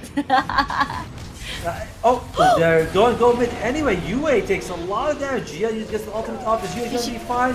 Oh, the bash is a lot, and Gia takes. She might be losing her life though. 1-for-1 trade's not too bad. Gia is dead to 100 seconds. This, remember, she used her buyback recently, so it's okay. Oh, they have a buyback on Yue. That was a bit ballsy coming out from Red Horse, and does get, I wouldn't say punished, but Some kind of greedy moves. Yeah, I would say punished. They've been doing that for quite a while. They've been wasting their BKB just to use that. But I do get it. They need to do that. They need to pick off one hero from Team OO before they can go on the high ground. So and check out with the Manta style magic, she just sends her illusions bottom. They push out the lane. Then someone's forced to deal with them. So this is why, like, the Manta style is just a big boost for her split pushing potential. okay. Team OO might be having a group up here towards their jungle. Might be they seeing here. It just expires in 1 minute here. They might just want to wait this 1 minute out and they can take a fight. Ligaya, very bold moving forward. And by the way, she's got the Philosopher's Stone. She's using it when she's Finally. not fighting. I know. It makes me Finally, very someone happy. using the Philosopher's Stone on the late game. Someone gets it, you know. Someone understands how it's supposed to be. Okay, they just waited for Pangolier to go up again before they can go fully commit on some team fights here. But Magic? Needs to be careful. The guy, she does takes a few hits. Magic, oh my gosh, she's taking so much damage. But The she's still heal! alive. The heal of the mech, the sword, all good stuff. And looks like they might be able to get the kill of themselves. Oh, thank God the Aegis expired. There was about 20 seconds left. It was a good time for it. However, ultimate's used by Ice Star. She uses the refresher shot. She's ready to go again if she wants to. Yue jumps and gets stunned mid-jump basically on this procs though. Ice Star, she's like, do I go in? No, I want to go out now. I BKB'd, I enraged. And now she's really raging because she used all her abilities and got nothing out of it. Oh, get away with base. They lost nothing. And this game is super important for them. This might be their chance to close up the series with 2-0. So they might be doing anything they can just to get this game. Yep. If OO wins, they guarantee a top 3 finish. They go to the upper bracket finals. and they just looked really good taking down Red Horse. So it's not. Let's not this. jinx Team OO. Let's not jinx. Let's stop it. Why? Why? I just said what's gonna happen. I didn't jinx them. Big time. Ooh, big jump. Mary, they're gonna be able. Gia, she's just force stabbing front. She's ulti. She's sorry, BKB. She's gonna ulti here. Looks like they just killed Mary. Mary went way too far. And look at the zombies. Look at the zombies on Mary. Sorry, Hazelia. And Gia's gonna lose her life as well. This is an amazing tombstone that was not dealt with. And 3 people dead. With two heroes that doesn't have the buybacks for now. What is going on for Red Horse? The Asians are starting to go up on Team Red Horse. They can just kite the Ursa. And look at that, a nice double damage. It's still 74%, but it used to be way higher. Yeah, look at that, DD Ruin on a Luna going to hit buildings. Yeah, you can definitely say goodbye to Arax if she's not she's left alone. This might lead Mary to be forced to have that buyback here.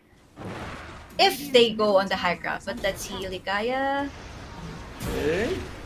Ligaya playing it a bit close, just wants to get every second counts here. You need 30 seconds for Hazelia to come back. And they respect their opponents. They're like, they probably have buyback. Let's not risk it. And unfortunately for them, they do miss out on a bit of an opening by doing that. Yeah, but it's okay for Team OO. At least they have the chance to control the map, at least for now, because Roshan might be respawning anytime soon. So this is a super big thing for Team OO. If they will be able to get that Aegis, they can just really close out the game. Yeah, it's like I said. I just wonder if if you watch a replay and you're like, if only I could have done that. I wonder if they'll watch it and be like, man, if we had pushed, we could have gotten something out of it. In the meantime, though, buyback status, we have it on both carries have it, UA has it, as well as Rising Star. So most of the buybacks on OO's side. Yeah. Red Horse, you can see they're confident because they were not saving buybacks at all. They did not expect the game to go this way. They just need gold for their buyback, so you can just save up at least for now while waiting for the next Roshan, I believe. But this is a 5-man smoke for Team OO. Magic, she's like, I gotta deal with this. I can't let this catapult wave push in. She's gonna have to deal with the next wave as well. So, Roshan's up in 40 seconds, and Red Horse has been able to get every time. UA blinks forward. Can she find? Oh, they have a nice vision there. Oh, Gia forced to use BKB. UA, she's rolled all the way to get here though. Can she get it? And looks like Hishiko might be losing her life. She's doing a lot of damage here. Gia, holy crap, the bait on UA is insane. Magic, she's here, she's BKB. Her damage is being sucked up by Hazelia, but she needs to break the link, but she's trying her best. She can't. Magic, she's gonna make it out. She does. By the skin of her teeth, Undying is gonna lose her life as well. And throughout all this, the guy was alive, but not for long. And now Miri's gonna die as well. Magic needs to find a way to join her team, but she's just healing back. In the meantime, everyone else is gonna die. Magic left her team. They kind of need her to come back as soon as she could. She's just gonna be pushing out lanes now. Oh, the MVP there was the Observer Wars from Team Red Horse. The smoke got popped, and Gia was able to blink out, find the right timings where her teammates can just go back up on that, and that might be a bad move for Team OO. Gia, absolute god tier movement just now. I mean, holy crap. UA wasted her entire Pangolier, her Rolling Thunder on finding her. She didn't even get the kill. Yeah. Well, that was a turnaround too for Team Red Horse, but okay. 3 buybacks available here. Hazelia, she's just going for it straight. She's like, I don't really care. I got Aghanim Scepter. I'm just gonna ulti right now. I'm just gonna go straight for the tower. And are they gonna do anything about this? Just Hazelia with Gia pushing. The Undying will be up on 10 seconds, so I don't think so. They might be needing the Pangolier, so. Pangolier is still 30 seconds away. They might use the buyback ones, but even then, you're not gonna have Meridi. I think they're just gonna give them this at this point. It's like they're pushing bottom. Will they go bottom? That's when they're gonna defend. And I think Red Horse might consider like it's too risky for us to actually go bottom. So we got Arax. We can go for Roshan as well. That's the best thing you can get in this situation. 2 racks advantage for Red Horse. And the Roshan is now up, so this is what we are talking about. This Roshan is super important for Team OO. But then, Team Red Horse has the Ursa, so this might be a quick Roshan for them. Yeah. This has the Aegis, this has the Refresher Shard, so everything you need is in this Roshan. They smoke, they know. They know on O that this is happening. Can they Oh, get this there might be in too time? fast. It's very quick. They're moving as fast as they can. Their little legs can get Magic. She's in the front. She's got Lowe's arm. Oh, can she get it? No. Oh, the bash from Roche giving them a little bit of time, but not enough. And now they're Tombstone's dropped Gia. She's got a big ultimate right in the middle of everyone, but she's taking a good amount of damage here. Gia's gonna fall. Not yet. She does fall in the end, and so does the Undying. Buyback from Gia as well. But Undying saving her buyback. It looks like the Aegis is going to drop. The guy should be in control in the back line. Tiny, look at all the zombies as usual. No one deals with the zombies, and they just murder everyone. It's definitely The Walking Dead today. Here, look at that, 2 tombstone. The tombstone on Dead Talent coming very handy. Mm-hmm. Big win They for know O. that Gia is here. Okay. So They this is absolutely- some kind of a reset. Mm. Yeah. Yeah, they nullified the advantage of the Aegis by just immediately killing I-Star. They forced the Gia buyback as well as killing 2 cores. So, very happy with this fight. And again, the Tombstone causing massive issues for them. Might be spotting out Ice Starks here. She's alone! Hey! Forced to use a refresher shard here. Are they going to be able to save her in time? She has a Satanic. She has an in-range if she wants to use. She does use the in-range. She has a Satanic. And just everyone's like, save Private I-Star. UA, does she have a blink? She does blink forward. She catches I-Star. This might be a dead I-Star. She does have buyback if she falls though, so it's not the biggest deal. But just getting that kill is a biz. And Hazelia forced to use her buyback as well. That is insane. Super pull, just like what Sophie's always saying. That was super Who pull cares about for what Sophie Team says? O. She's not here.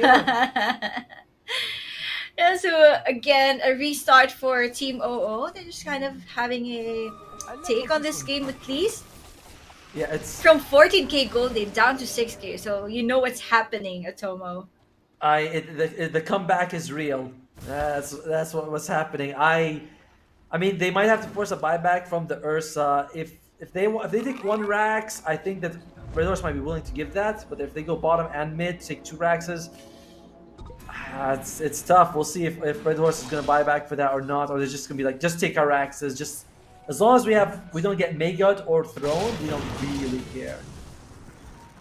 Yeah. 40 seconds is a long time. There is a glyph though. Oh, nice double stun here. Mary, do they want to take this 4 Where's versus Ice 5? Starks? Mary, she's going for it. Tombstone is dropped.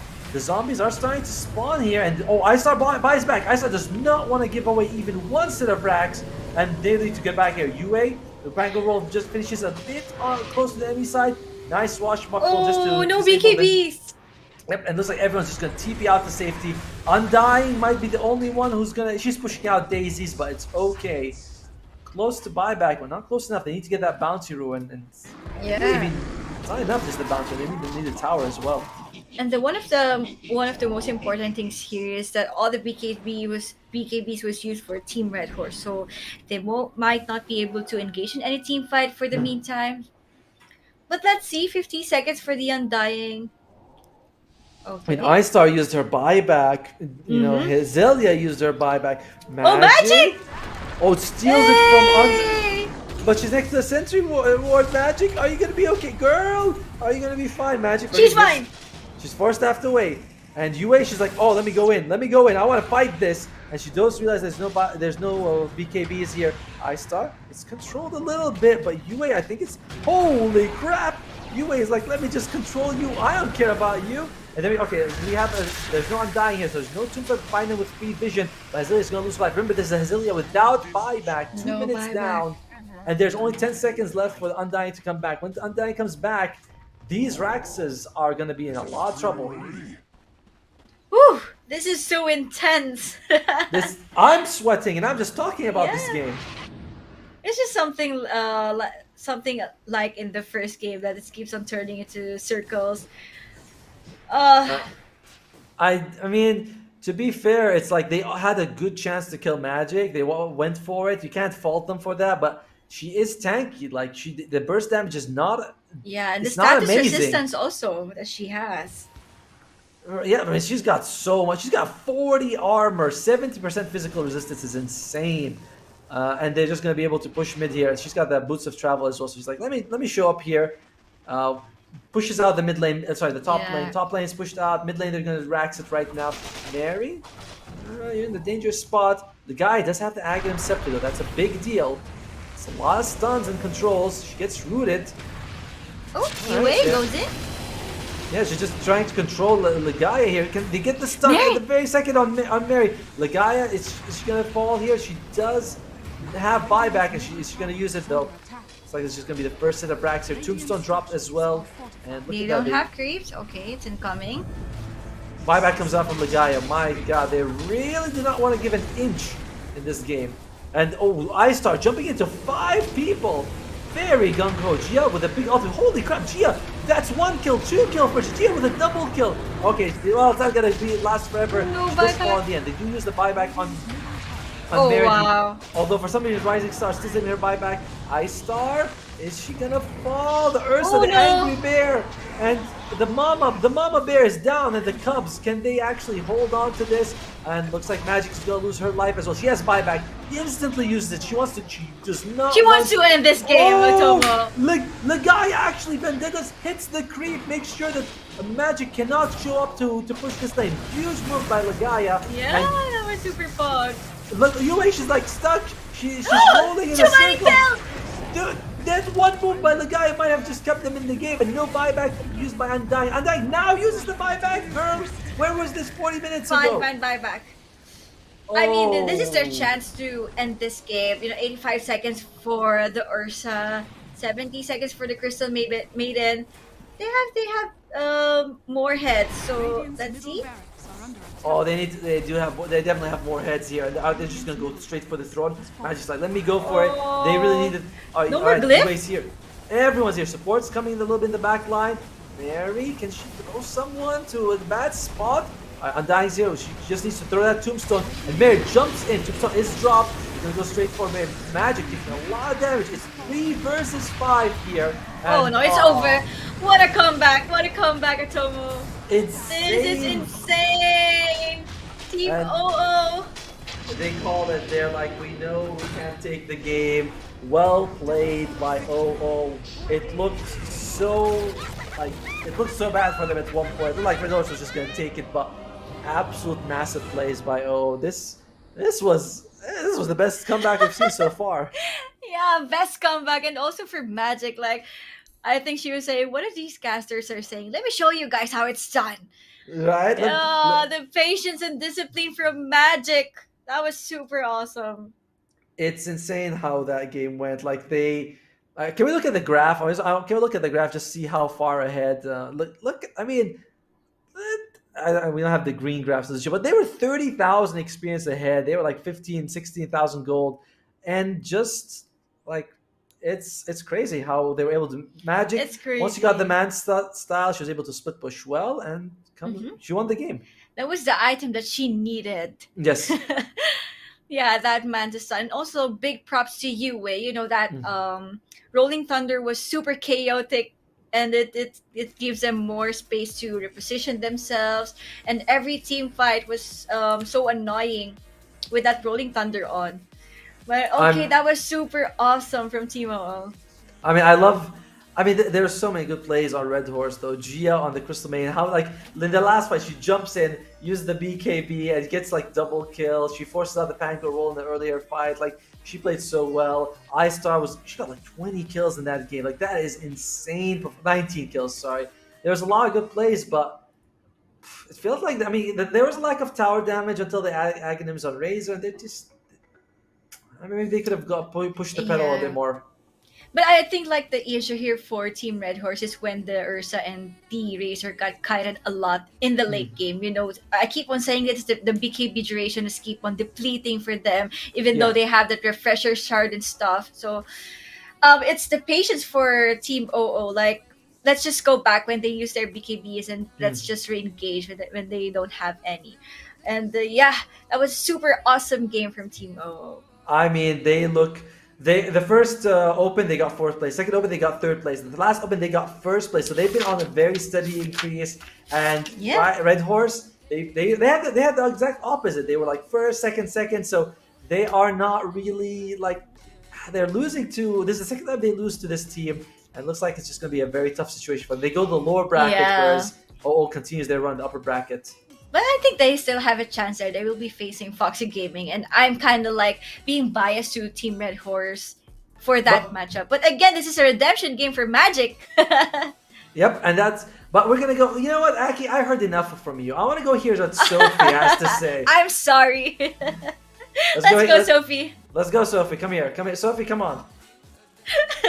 Thanks, Akinoto. I think, like, man, like the start of the game, so the laning phase, I actually noticed that the last hits were all, like, the top three were all everyone from OO. Yeah. But then once it hit that mid game, because Ursa's kind of one of those heroes that you can fight early. Like, all you kind of need is a blink and you need the diffusal, and then once you have those, then you can just go fight, like, jump into any fights. Like, you can go 5v4. And the thing is, the Luna is probably not going to be fighting until she gets her Manta, right? But that's the thing, is they really stopped the Manta for so long. Yes. But they didn't end up, like, finishing the game. They weren't able to close it out. They weren't able to push the high ground. So that's why, you know, the late game Luna was just too strong in the end. And I want to give a big shout out to Hishiko, who played absolutely amazing. She hit so many, like, 4-man terrorizes. Like, she just played out of her mind. But also, Ligaya was crazy on the Nick. She hit, like, Oh yeah. so many good impales. I could never.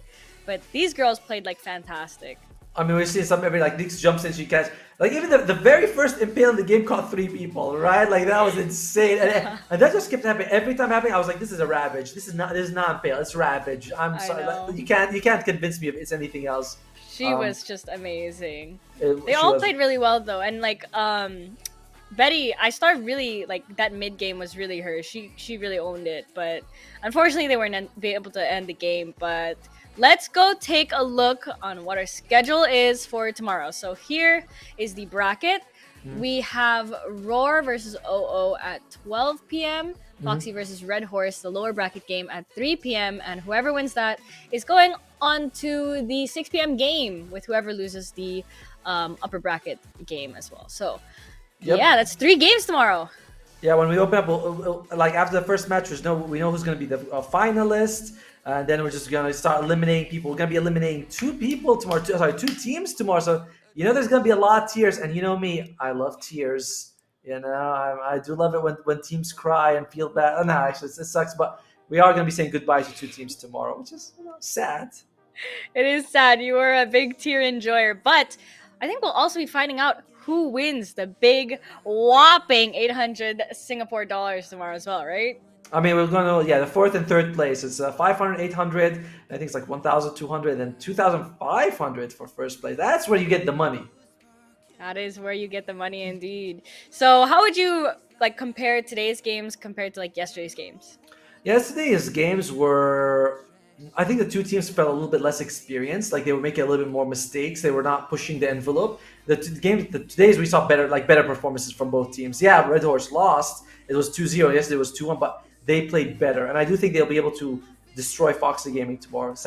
Seems mean to say, but I do think that Red Horse will beat Foxy.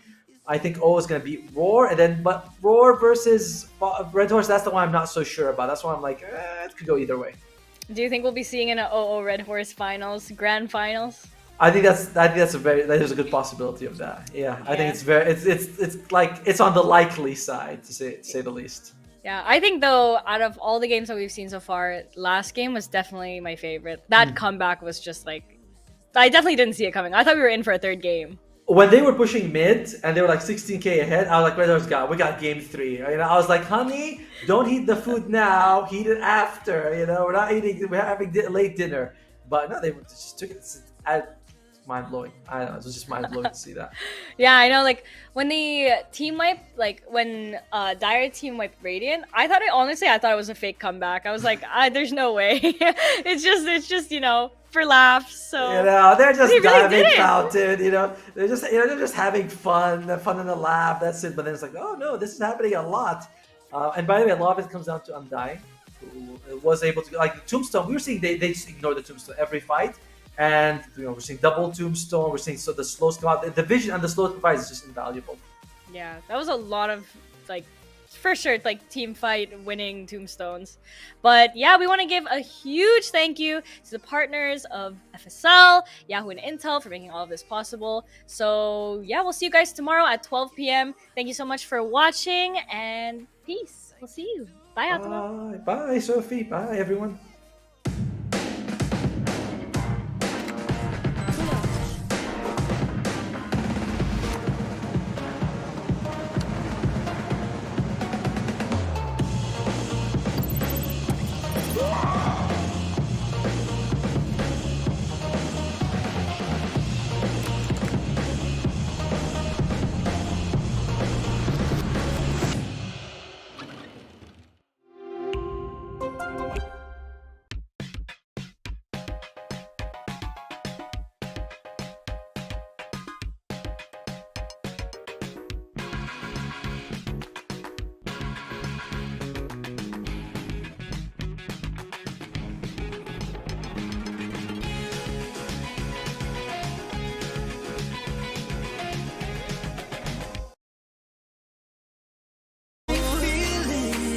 You got the only touch that takes me high. It's electric, I'm up in my feelings. Got double vision 'cause of you tonight. It's electric, I'm up in my feelings. It's electric, you spark with chemical reaction. It's electric. Your aura strikes like lightning. Electric. No, I ain't got a chance.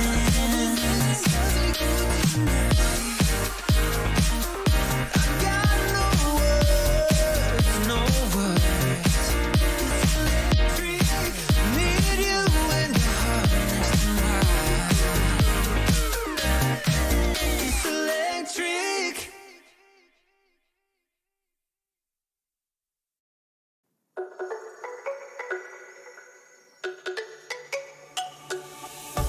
Let me go, there's no doubt.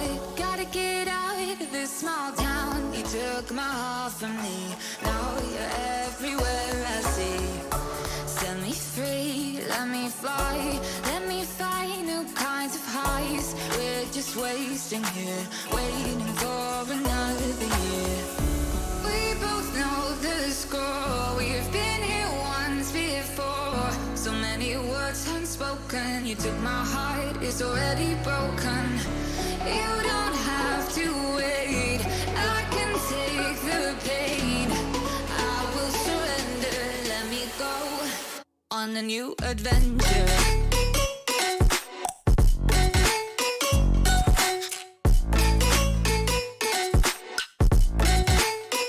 On a new adventure.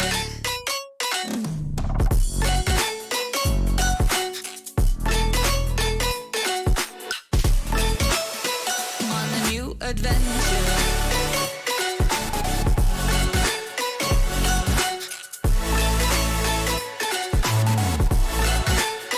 On a new adventure.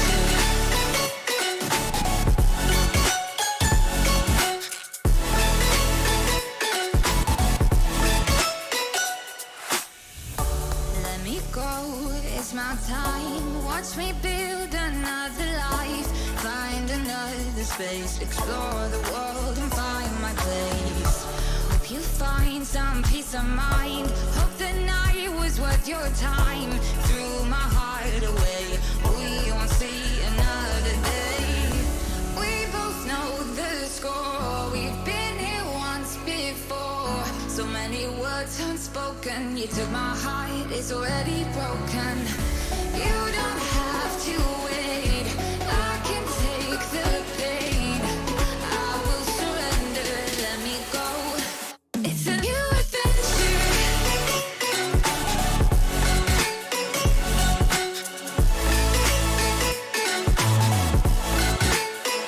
On a new adventure.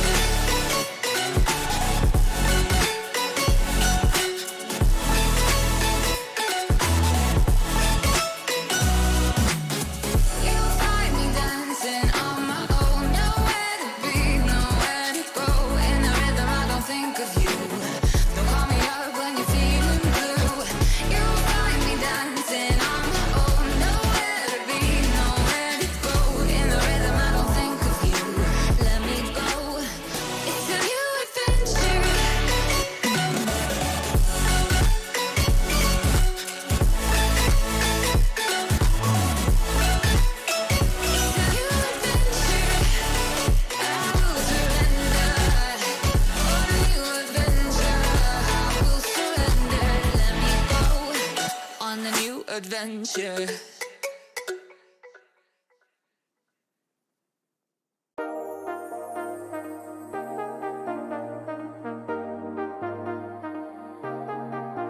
I got you and your vibes in my mind, I can't get them out, no matter how hard I try.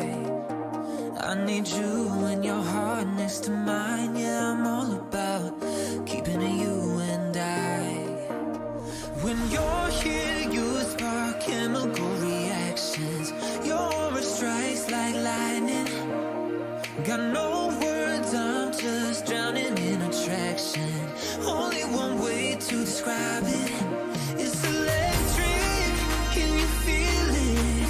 You got the only touch that takes me high. It's electric, I'm up in my feelings. Got double vision 'cause of you tonight. It's electric.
Switch.